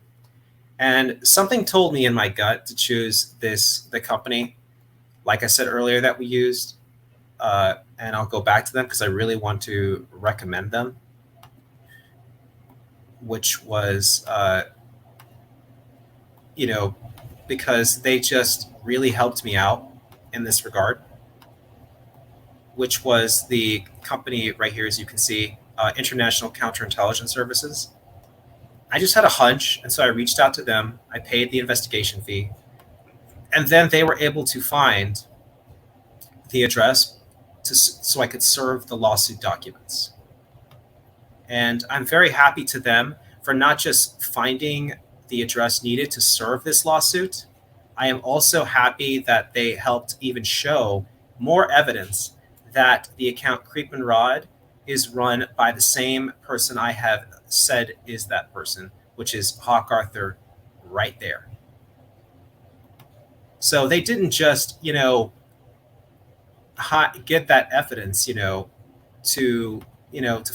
help me find the person to serve them. They also helped me find the evidence to help prove my case. So I'm looking forward to winning this because I have literally everything I need and then some. And also too, I want to announce something else. I'm actually going to be, guess what? Subpoenaing Twitter. That's right. I'm subpoenaing Twitter. And I've gotten this filed. I can't show you the original. Well, actually, I can show you at least one part of the original because the original has information. But this is one of the pages in the original of the civil subpoena that I am filing with Twitter. And what they are going to do is essentially, once I have them served with this subpoena, is they are going to give me the information that I'm requesting on these accounts. So here I have in this subpoena right here, it's Twitter that I'm sending. It says right here, for the production of documentary evidence or objects or inspection of premises, and I'm not going to premises, or I'm just looking for evidence.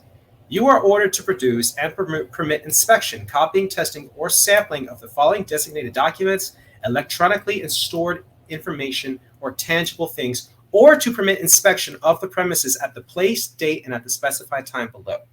And here's why I'm asking. List all documents, information, or objects, any and all information on the accounts at Creep and Rod, at Arthur Azar, at Rodney Pitos, and at Big Universalist. Names, emails, phone numbers, addresses, any information on file with these accounts for the purpose of proving these accounts were run by the same individual, the defendant, Hawk Arthur, listed in this suit.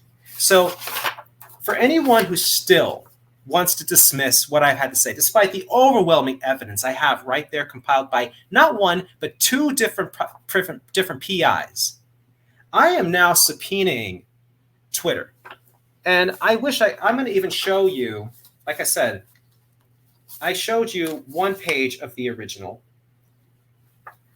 And I might as well, I think I can show you actually the original right here because I don't see any, oh no, there's one, there's something I need to hide because it's the name. So right here, this is actually the stamped version of the subpoena that I am filing to Twitter, that I'm submitting to Twitter. And Twitter, guess what, is going to give me the information on these accounts.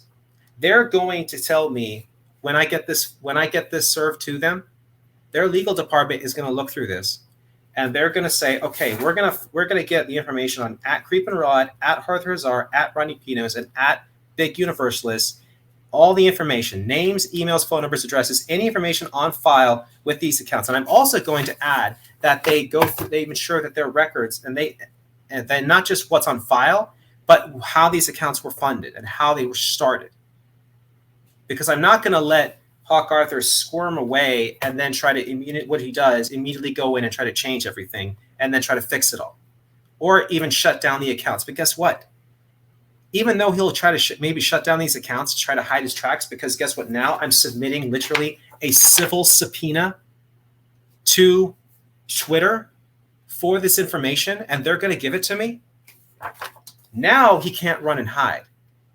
So I look forward to this, because this civil subpoena right here is going to be streamed, and I'm looking forward to it. It's going to be served, and when it's served, it's going to not just be, it's going to be the final nail in the coffin for Hawk Arthur. In the words of Spooky Nookies, Hawk Arthur, you're done, son. I've got all my evidence, which you have, and guess what? I'm going to, when this subpoena gets handed over to the Twitter legal department, I'm going to have all the information from those accounts. Not just what my PIs discovered, which discovered that you were responsible. I'm looking forward to this. Because here's the thing. Hawk Arthur unjustly put my life on hold. And he's done this before to people. He's literally tried to ruin people's lives with his disgusting behavior. Like, I'm not the first victim of this reprobate. Like I said before, he doxed me intentionally, not accidentally, but intentionally on his most recent video. He intentionally did that. He intentionally doxed me on that video intentionally. And so I'm going to like his most recent one, where he put my full name. And I'm going to show more of this because I have to. So in my, where is it? So right here with my information right here, there's lots of information that I have about this, but the most recent one was of him doxing me intentionally. And you can see right here that he intentionally put, my full name in the details of the video. So as you can see right here, he essentially put my first, my middle, and my last name. And in the video at 7 seconds, he stated my full legal name. And in the video originally, he actually posted my photo to this. As you can see right here, he posted my photo on purpose before he changed it. And he used an older photo of me, which I was more overweight. And as you can see, I'm not that way anymore. I am much more physically fit now. But he did that on purpose. He did that on purpose because Dr. Arthur is still trying to intimidate me, to try to get me to stop. And he is trying to essentially forget that, trying to get me to forget that, like try to intimidate me and say, oh, well, you should not do that. And so, because you can't use, because again, it's a violation of the YouTube privacy rules. It's one thing to do it accidentally and then try to fix it. And I'm going to try to fix any time in this video where I've accidentally said it. But if you do it on purpose, that's a violation right there. And I'm going to show you guys right here. So right here, I'm going to share the screen again and show right here, YouTube privacy guidelines, because what Hawk Arthur did was, like I said, he showed my he released my first, my middle, and my last name and said it out loud in the video. And the YouTube privacy guidelines clearly here state that you're not supposed to do that on UK. If you do it accidentally, that's one thing that can be forgiven, but he did it on purpose and intentionally. How does YouTube determine if content should be removed for a privacy violation? For the content to be considered for removal, an individual must be uniquely identifiable, and the complaint we receive from the individual or their legal representative must uniquely identify the individual by a combination of image, voice, full name, government identification number, bank account number, contact information, other uniquely identifiable information, etc., etc., etc. So that one right there, when he posted my full name, my first, middle, and last name, I sent a report on that. And, some of it has been changed, but I will be submitting another one because it has not all changed. Because I have gone back and I have seen that in that video, while he tried to change it, that he still posts my full name in the video, my full legal name. Another example of Doxer Arthur at work.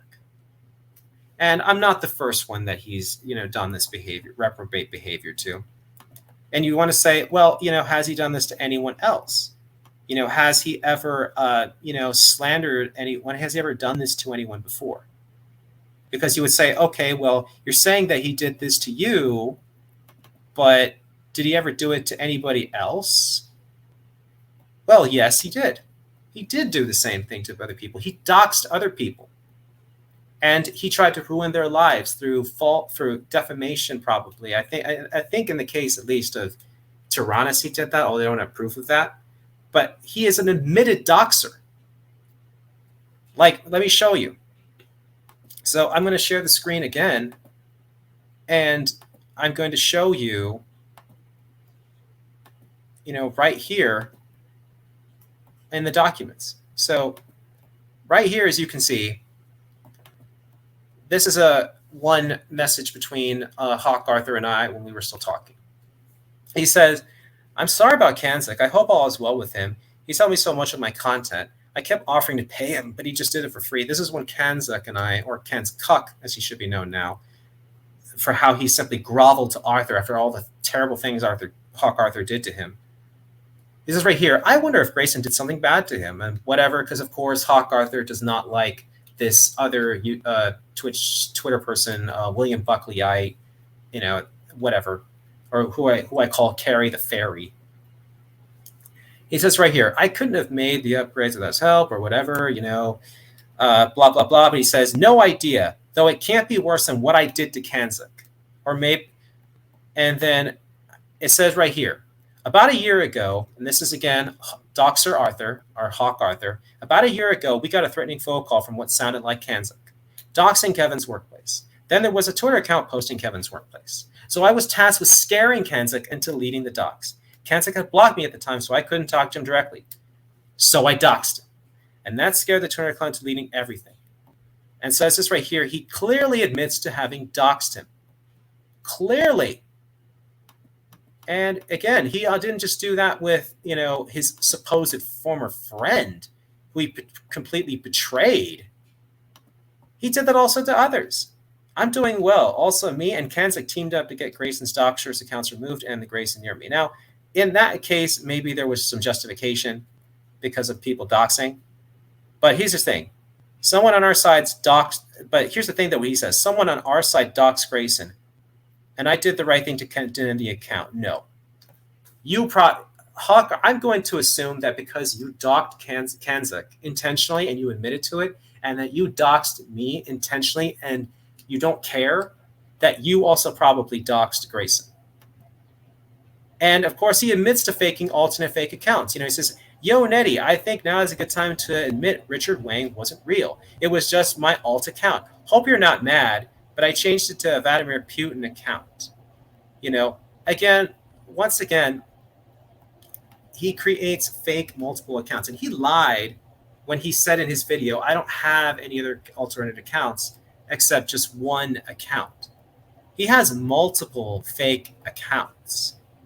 Multiple fake accounts. That's not the only one. So going back to share the screen right here, where I can show you more of these fake accounts. Right here is one of them.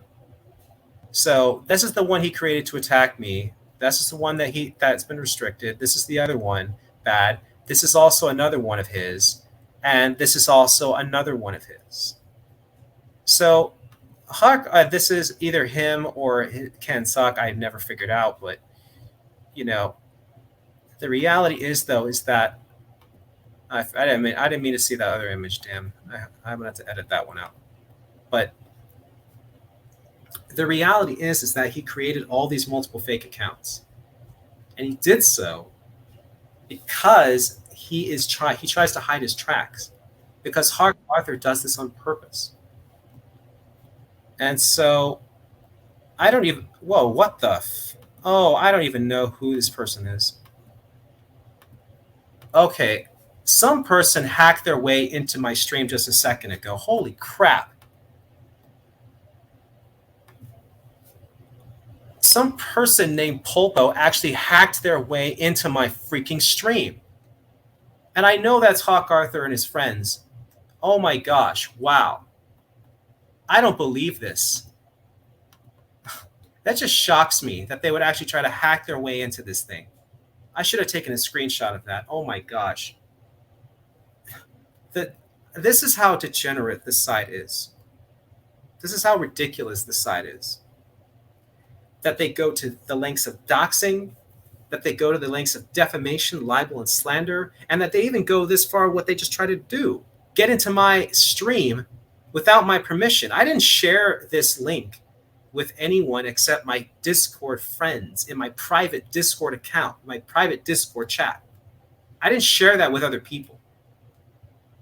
So it's obvious right there that there's people that I can't trust even in my own group still.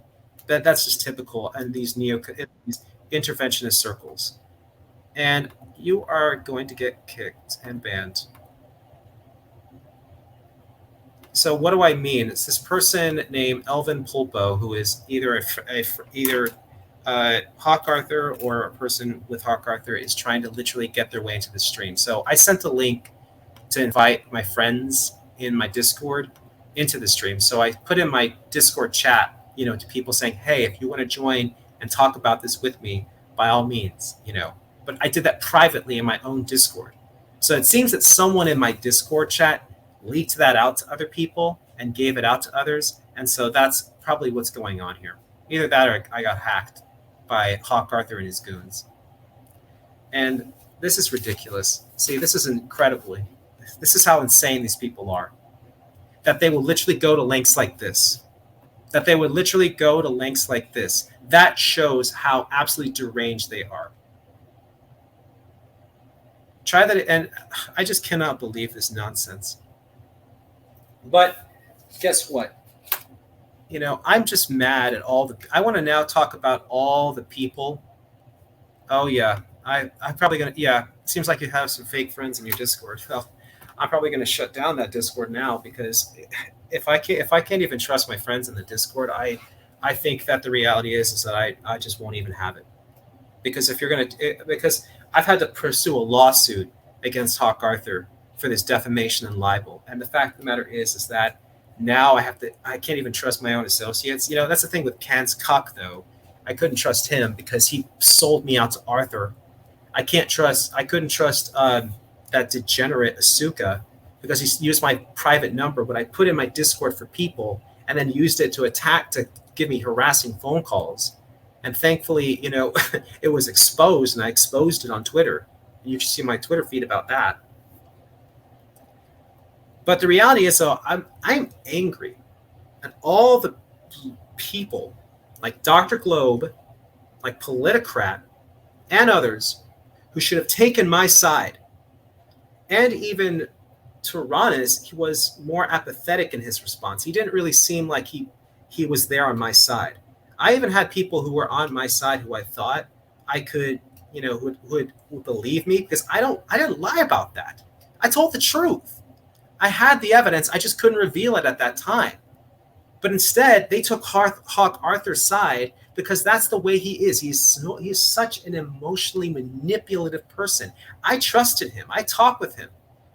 And he then posts a video where he, in the first quarter of the video, starts saying things that A, aren't true, or B, are exaggerations, or B, false. And you know what? I just cannot understand this ridiculousness. And oh my God. So I'm going to right now show this right here of this person. I'm not going to kick them again. Ban. See, this is interesting. I'm banning you, yes. So I'm going to show people that someone just tried to literally access my stream out of nowhere. And they're doing it again. That's it. Yeah, I'm kicking you from, I am banning you. I don't know how many fake accounts are going to do this, but I'm going to show you right now what this person did. I'm going to present my stream because for some of you who say, oh, I don't believe you that someone actually is literally trying to hack into your stream or get in or literally shared. See this right here? Yeah. I don't know who this person is, but it's obvious it's either Hawk Arthur's friends or degenerates, or maybe even Ken, maybe even Ken's cuck, who knows. But I digress. Or maybe someone paid by Hawk Arthur to make this to harass me. I don't know. I mean, I can't put anything behind, but I can't imagine. I don't know what this guy will do, but he's insane. And so I just want to say in closing to all the people like Dr. Globe and Politicrat and others, and also I want to even mention like National Royalist, okay, who I thought was a friend, who didn't just not take my side. He also went and tried to defend Arthur. And the fact that Arthur has literally set up a GoFundMe, literally set up a GoFundMe to raise up funds, shows that he is desperate. It shows that he is scared.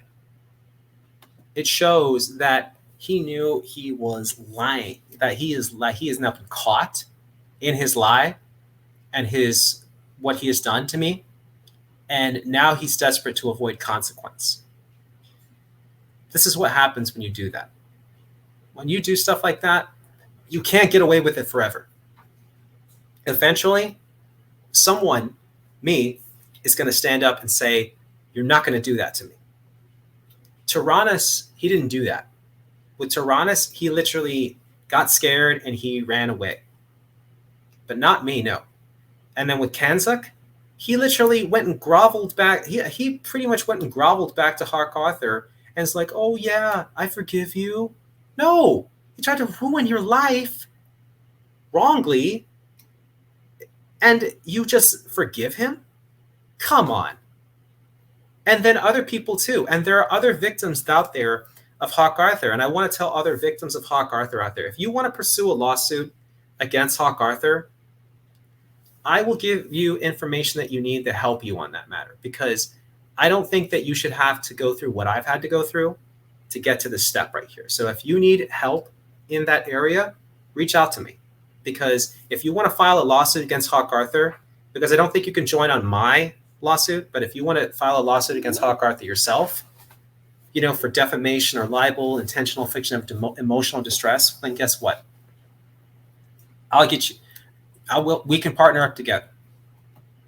But the reality is that, there's a point in time where you can not get away with this, where eventually, if you commit libel, if you commit defamation, and you commit harassment and intentional infliction of emotional distress, okay, then you are going to essentially get in trouble for that. You are going to face a consequence for it. And see, this is really interesting right here, is that this person is literally coming in right now and even trying to literally video stream myself apparently and think that's funny. I'm taking screenshots now because I want people to see it. Yes, it's a crazy turn of events, but the reality is that it's necessary. It's necessary because it's the right thing to do. Yeah, I'm suing one of them, and I've got the evidence to destroy him, legally speaking.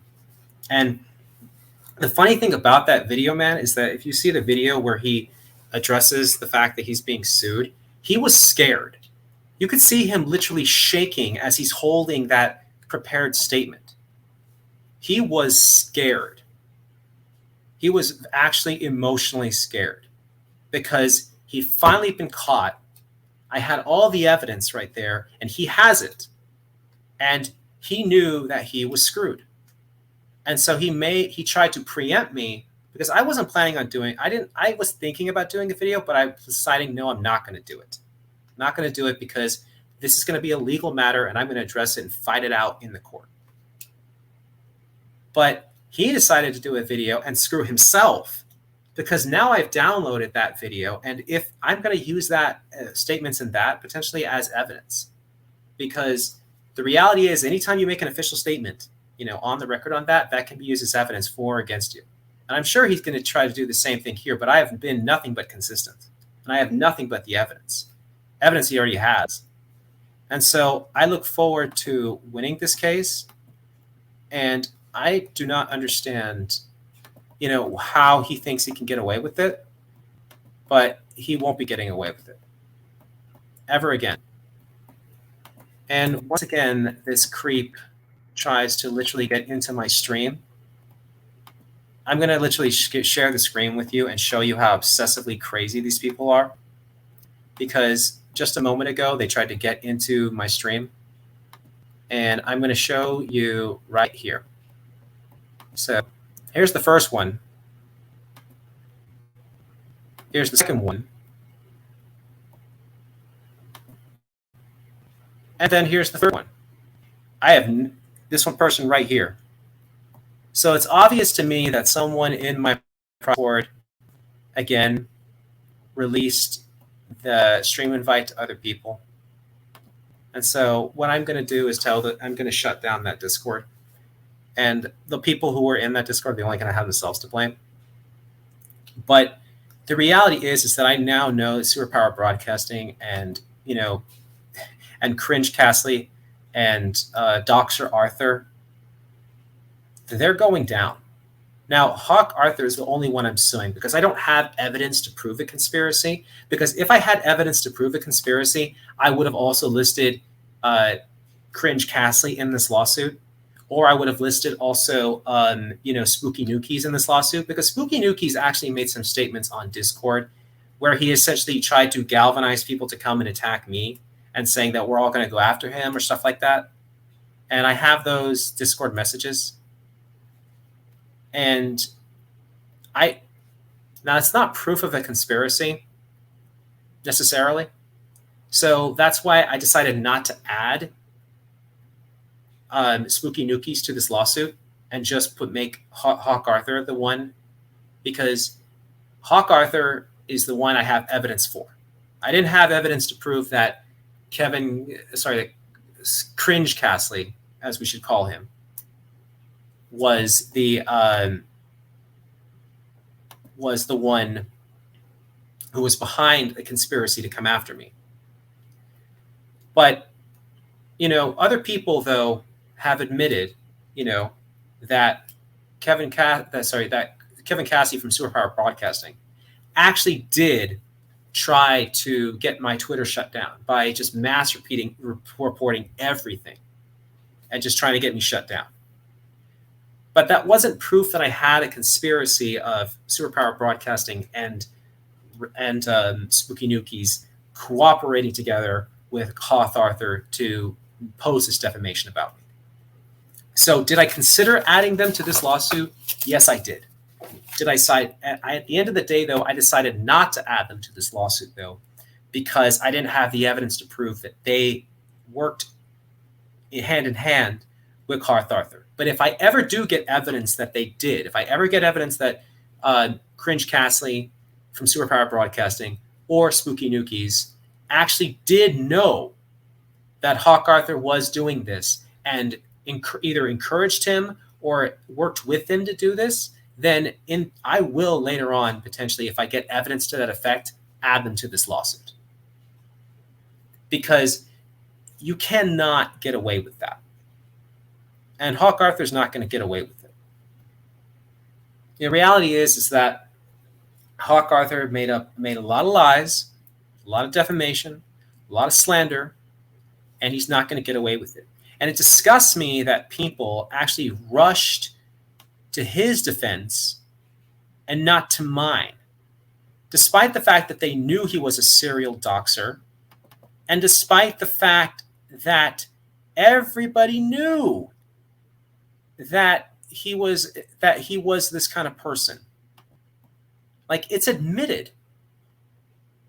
And I'm going to show, I was going to end the stream, but I'm so fed up with these people that I am going to show, just everything.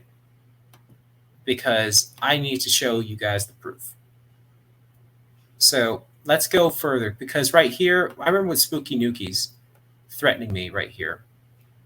He said right here, he said, I'm going to be the greatest. He said right here, to anyone else, regardless of our history, I'm more than happy to extend an olive branch from now. Most likely going to the fair. I'm not interested in video games. I'll show you respect, and I hope you can do the same. I'm beyond here. No one seems that we're normal. We have a common interest in enemy. And he essentially, in this message right here, tries to get people to essentially, communicate to others that, hey, we're going to go and get him. This was a conspiracy. That was what he was essentially suggesting. But it's not just, Spooky Nookies who I expected to attack me.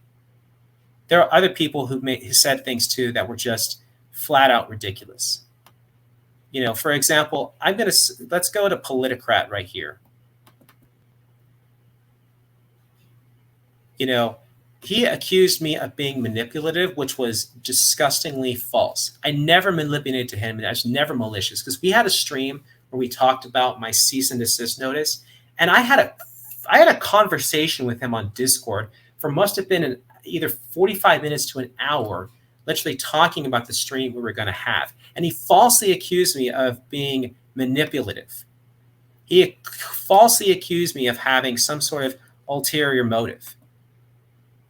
And, Tyrannus did come to my defense, but Politicrat literally threw me under the bus.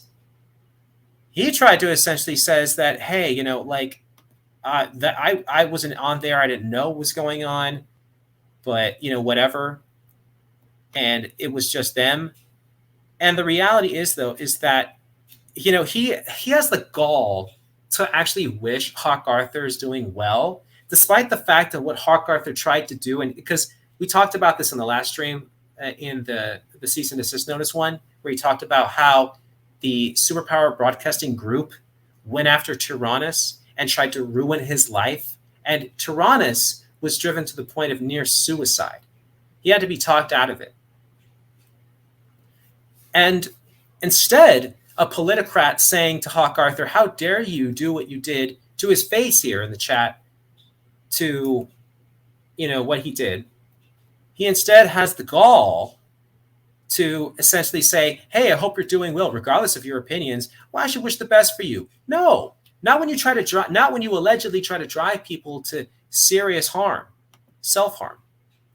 And it just disgusts me that the people that I trust, like a National Royal and Kanzak and others, literally try to throw me under the bus. And then, Politicrat tries to say stuff like, oh, well, he wasn't being honest with me. Oh, and here's the funny thing about, Spooky Nookies. He admits that Hawk Arthur has this sort of deranged history. He says right here, I will end by saying that Hawk Arthur does have a history of being a so-and-so, blah, blah, blah, blah, blah, whatever, nonsense. So he already admits that Hawk Arthur has a history of doxing people intentionally, of trying to ruin people's lives intentionally with falsehoods. And that statement's right there. Now, I didn't put that in my evidence that I submitted in my lawsuit. And all that evidence, like I said, Hawk Arthur has right now. I didn't submit this as part of my evidence because it's not direct. It's more of an ambiguous statement right here. But I do believe that this hints and shows and helps in my case somewhat. He says right here that I'm really mad that, that politicrat right here kind of throws me under the bus. And that he says that I don't know if they're, I don't know what's going on. He tries to play both sides of the fence. And this is why I have no desire to be a friend with politicrat ever again. Because he continually, refused to stand up with me against the people that tried to ruin my life. And he really just was like, it was all just about the drama for him. It wasn't about justice. It wasn't about doing the right thing. It was just about drama. It was just about drama. And he calls me freaking autistic? How dare you? He paints me as the villain. And he says, oh, I'm not saying that you're the villain, but you're just autistic. No, you were talking with me in that video, and we were having a discussion. You just literally backed off, though, when you let Hawk Arthur foolishly into your Discord because you were afraid that he would shut your Discord down, just like he tried to hound your friends off the internet. And he said, and Politicrat has the gall to say that, he had friends on the, political right or alt-right or whatever who would literally come after, Hawk Arthur and, make him pay for all the things that, he had done, or if he tried anything. Please, if you'd had that, you would have done it. I had the evidence. And it's just awful that he tries to suggest that I manipulated him when I had a freaking 45-minute conversation with him about what we were going to talk about. And it's not just Politicrat who betrayed me. Primark betrayed me too. He tried to blame National Royal and say that it was National Royal's fault. And then he tried to say, oh, I think it's MMI. But that's not true. Oh, but now I think it's National Royal. Which is it, Primark? And then Ali tried to lie too. He's like, oh, I think it's probably MMI, and saying, oh, it's him. And, I reported a bunch of this stuff trying to, but, it's just ridiculous that people who are so-called friends like Primark and President Ali literally betrayed me for this absolute degenerate. And so it's just absolutely insane. Well, I've already talked about Andrew in the stream. Yeah, I'm still streaming. So cope. Do you have proof that defamation caused harm? So like I already told you before in the stream, that when you are submitting damages for a case in defamation, you don't necessarily have to prove like physical tangible damages. You just have, in a case of defamation where moral turpitude is involved, or where you're essentially saying stuff like, oh, that this stuff is, like you're calling this person a pedophile and a rapist and a child rapist and all this stuff, then you can assume damages. The law already supports me on that. So I'm looking forward to that. But it's just to winning that. But it's just amazing, though, that, Politicrat, Primark, and Ali, tried to essentially, betray me and backstab me. And it's not just, others, too. It's Asuka as well. It's Kanzuk, and I did not expect the Kanzuk betrayal. I did not expect Kanzuk to betray me. I feel like he's a victim in this as much as I am because of what Dr. Arthur did to him. But the reality is that he had no excuse. He should have come to my defense. That should have been the first one to come to my defense. And so I'm going to actually share more of the screen too and talk about even Dr. Globe, or should I say Dr. Globe Job, for seriously what he tried to do too. Because he tried to essentially, say all this nonsense too, like, oh, well, you're not telling the truth, which is wrong. I said the exact same thing he blocked me. That was called conspiracy theories, nonsense. I didn't have conspiracy theories. I had evidence, you know. And he's trying to say, oh, you, Kevin, Arthur, all this junk. And he was making some stupid memes and trying to say yes and like no evidence, stupid stuff. And like, so here's the funniest thing, though, is that I already said to Piccolo, you're a hypocrite because your Discord profile. Yeah, sure. You know, and I said whatever to the guy who literally is being an apologist for the person who doxed you and tried to ruin your life. And, you know, again, it's like Dr. Globe's excuse is people can grow and change. Oh, really? No, that's not what happens. Oh, like imagine the wolf goes to the farmer and says, hey, I ate your goat, but, you know, I'm really sorry. Can I live in the chicken coop? And, you know, this is obviously more evidence for me that, you know, he has tried to ruin people's mental health. And it's so funny to me that, you know, he was in that video scared, shaking the paper, you know, like stressed, obviously. And he had the gall to try and destroy other people's lives and ruin their mental health, and then tries to claim that he's the victim with his pathetic GoFundMe. Man, imagine if I had set up a GoFundMe when this was started. He would have been laughing, and all those people would have been laughing. But guess what? Now he sets up a GoFundMe. Oh, you poor little thing. See, this is what happens when you let snakes into your life. And so, you know, again, Dr. Globe was just an apologist. And again, Hawk Arthur tried to get me to start a fight on Discord, and I wasn't going to do that because I had my evidence, but I needed to keep going. And it's just absolutely disgraceful that Kanzuk called these shenanigans and tried to essentially say that I was in the wrong. And says saying that I would be countersued. You know, I think that Kanzuk, you need to stick to digital imaging and not on the law, because you don't even know how that works. I've had to study some time for that, okay? And it's just disgusting to me how people made stuff like this, you know. Like, again, but guess what, though? This is Kanzuk, and this is Hawk Arthur. This is Dr. Globe, too, and this is Hawk Arthur, trying to say, oh, he's sorry. No, he's not sorry. He's an absolute horrible human being who manipulates you emotionally and mentally, and he tries to destroy your freaking life. And I made a freaking bomber, you know, like meme, you know, showing Dr. Globe and Hawk Arthur and this, like, guys, it's okay. He says he's sorry. These people are absolutely just freaking degenerates and just absolute apologists for this behavior, even though Kanzuk knows that Dr. Arthur doxed him intentionally, and Hawk Arthur has the gall to say, oh, well, I'm sorry for people ruining people's mental health. No, that's not how it works. I deeply apologize, Kanzuk and Asuka, if I made your lives miserable. No, you don't get to ruin someone's life intentionally and then say, oh, well, I'm sorry.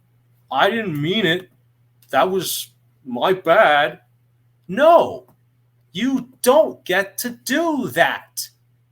You don't get to try and ruin someone's life and then say, whoops, my bad. No, you can't do that. And if you let people do that to you, if you're someone who has been betrayed like that and you let someone do that to you, then you're a fool. You're an utter fool. Because you're letting essentially a snake into your life to manipulate you. And Dr. Arthur is one of the most emotionally manipulative people I have ever met. And he's pretty good at it. I mean, he is absolutely really good at it. Because what he does, because he comes across as like this soft-spoken, nice person, friendly. But the reality is he's always collecting information or stuff or whatever that he can potentially use against you later. Like, for example, he's going through my photos from Facebook and literally posting them to Twitter on these fake accounts and posting lies and then using my full name, my first, last, middle name in his YouTube video in the first 7-8 seconds. This is ridiculous. People know that people should see through this, but they refuse to because, again, they want to believe something. They want to believe this. But the reality is that Doxer Arthur knowingly and is admitted, and others have admitted too, that he doxed Kanzik. And he did it on purpose. And he tried to ruin his life. And he knows he caused mental health distress to him. He then tried to do that, allegedly, to Tyrannus. And he also did that. He also tried to get Asuka kicked off of social media and Twitter. Okay, that's a fact.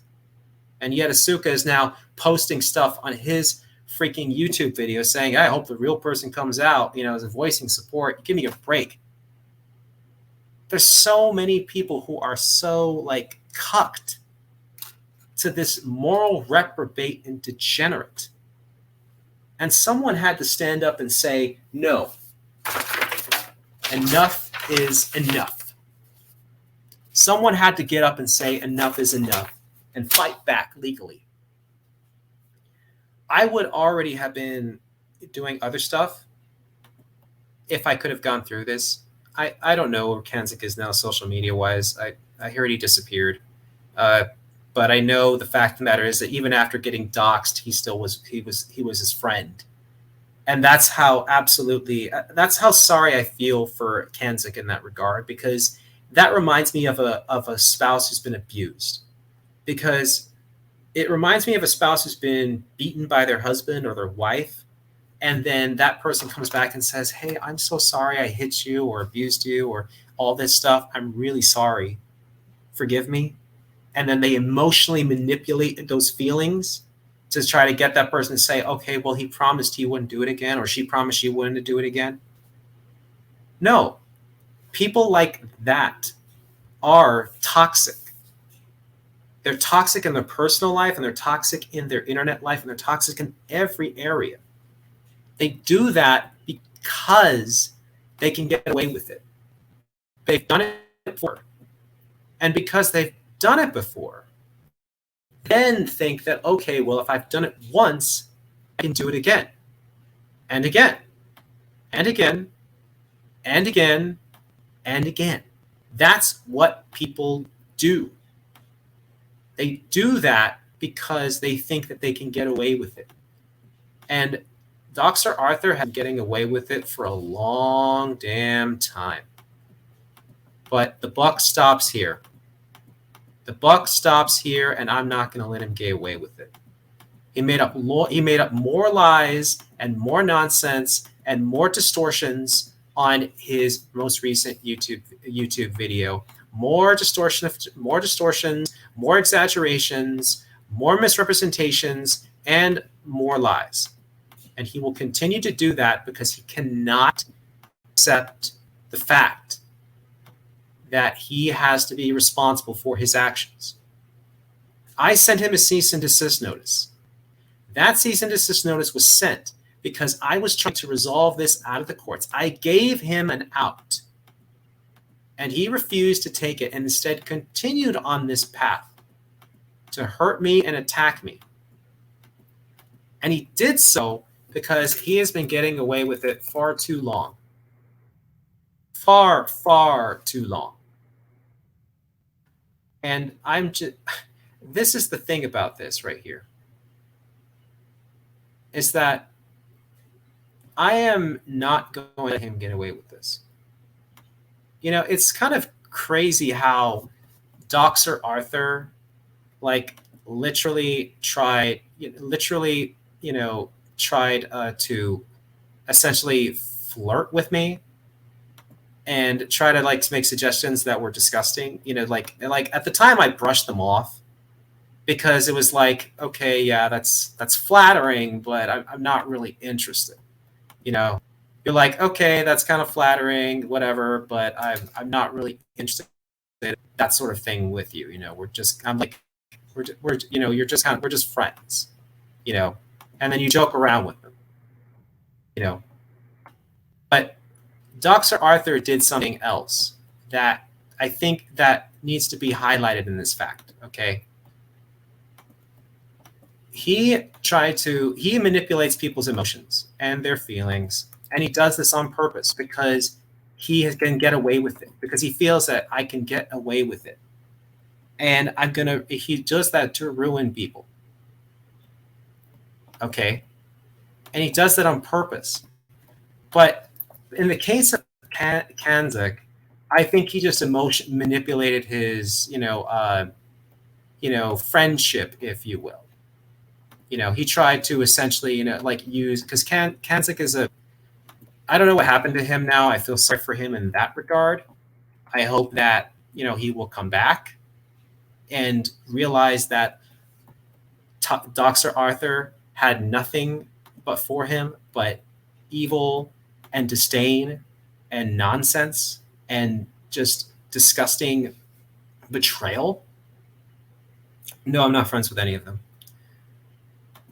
For good reason, because of what we've just discussed. Because Ali and Pes threw me under the bus. Ali tried to say, "Oh, it was MMI."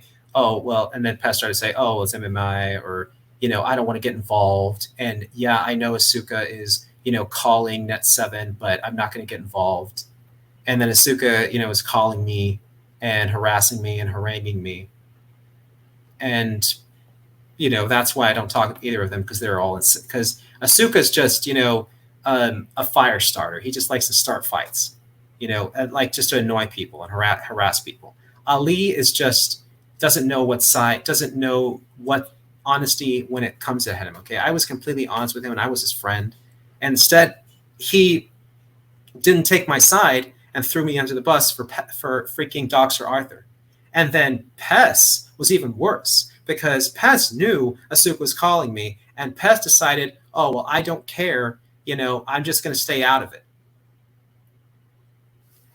But going back to it, though, I need to here's the thing, is that, this is just how degenerate, like I said, Dr. Arthur is right here. So he sent me some, Discord messages right here, right?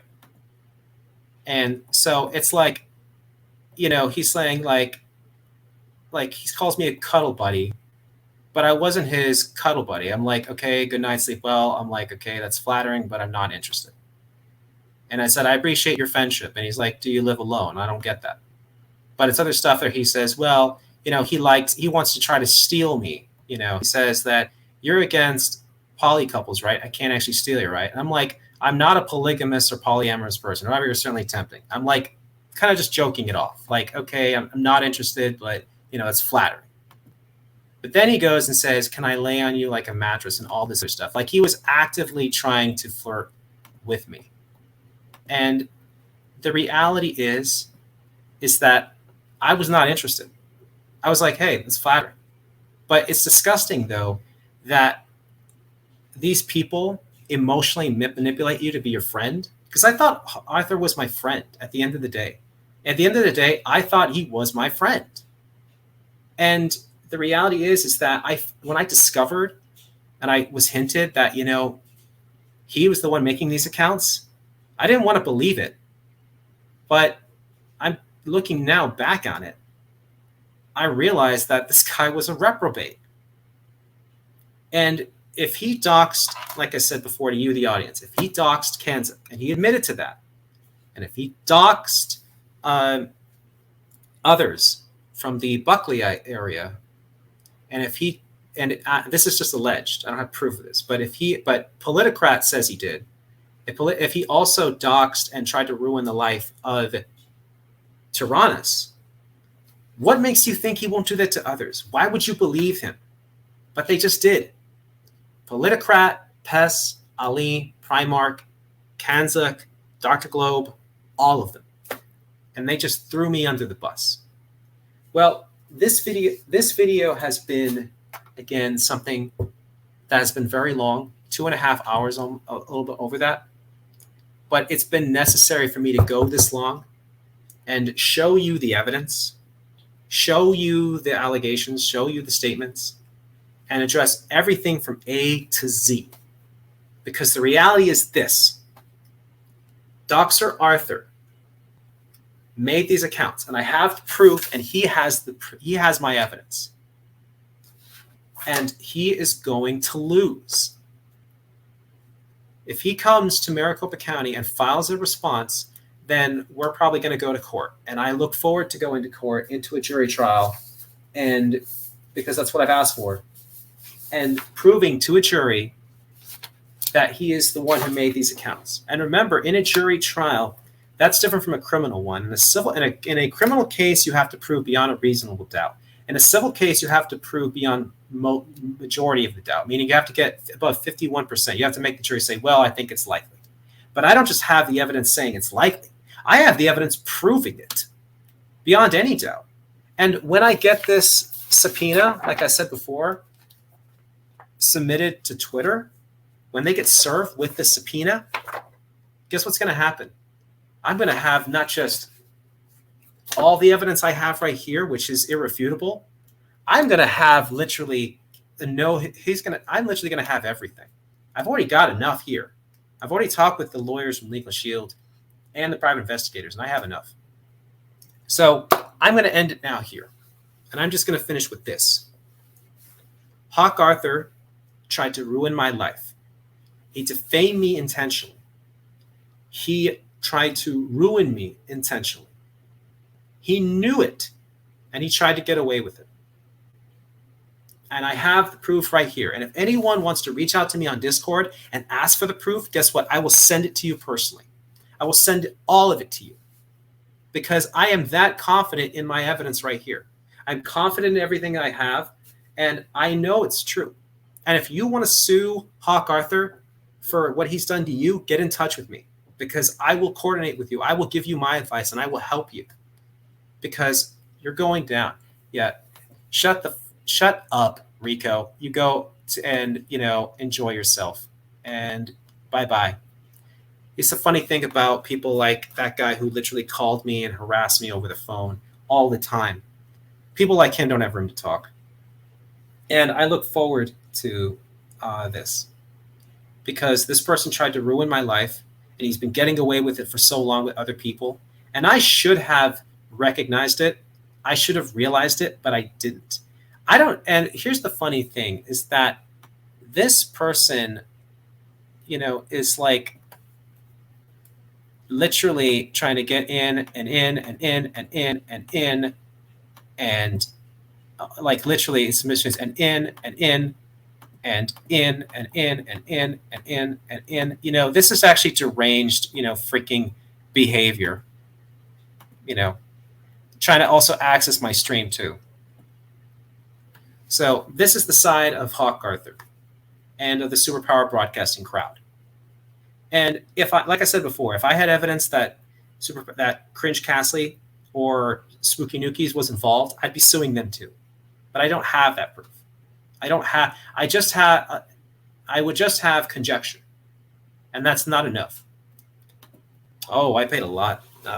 For the first one to do the skip trace, that was like $300 or $350.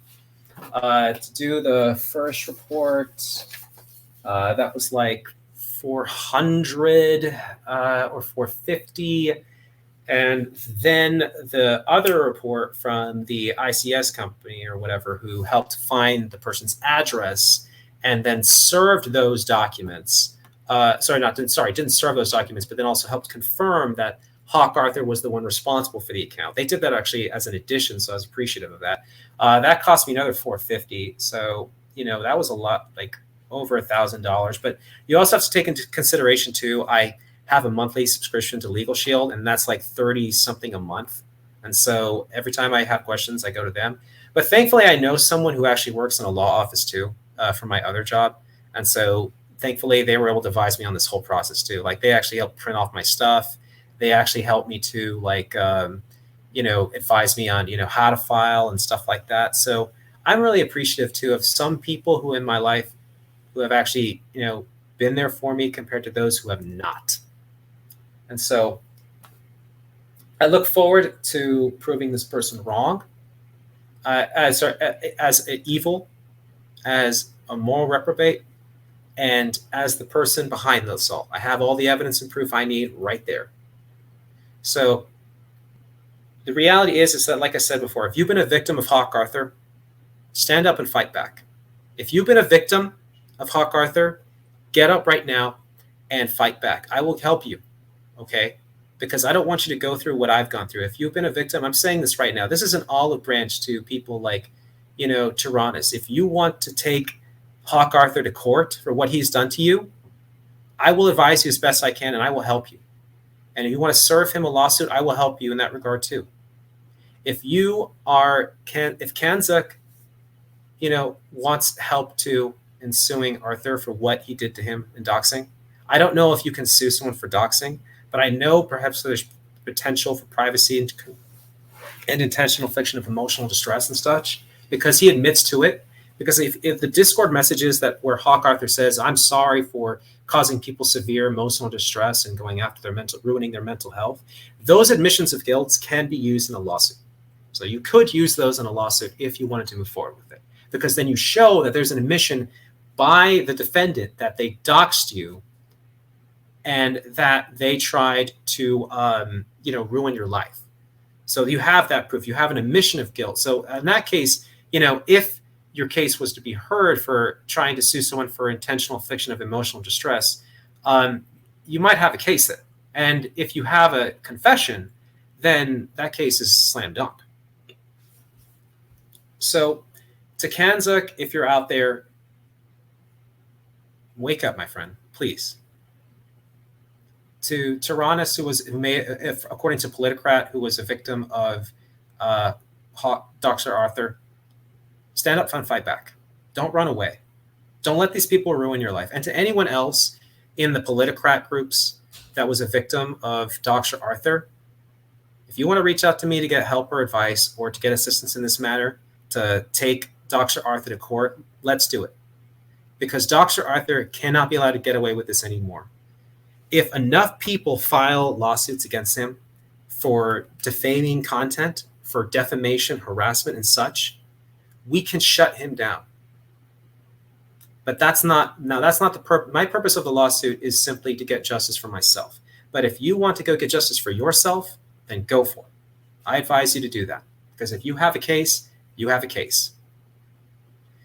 And the reality is that to all those people, who I call people like Classical Ali, Pess, Dr. Globe, and Politicrat, and all those others who didn't want to believe me, and who didn't want to stand up with me, who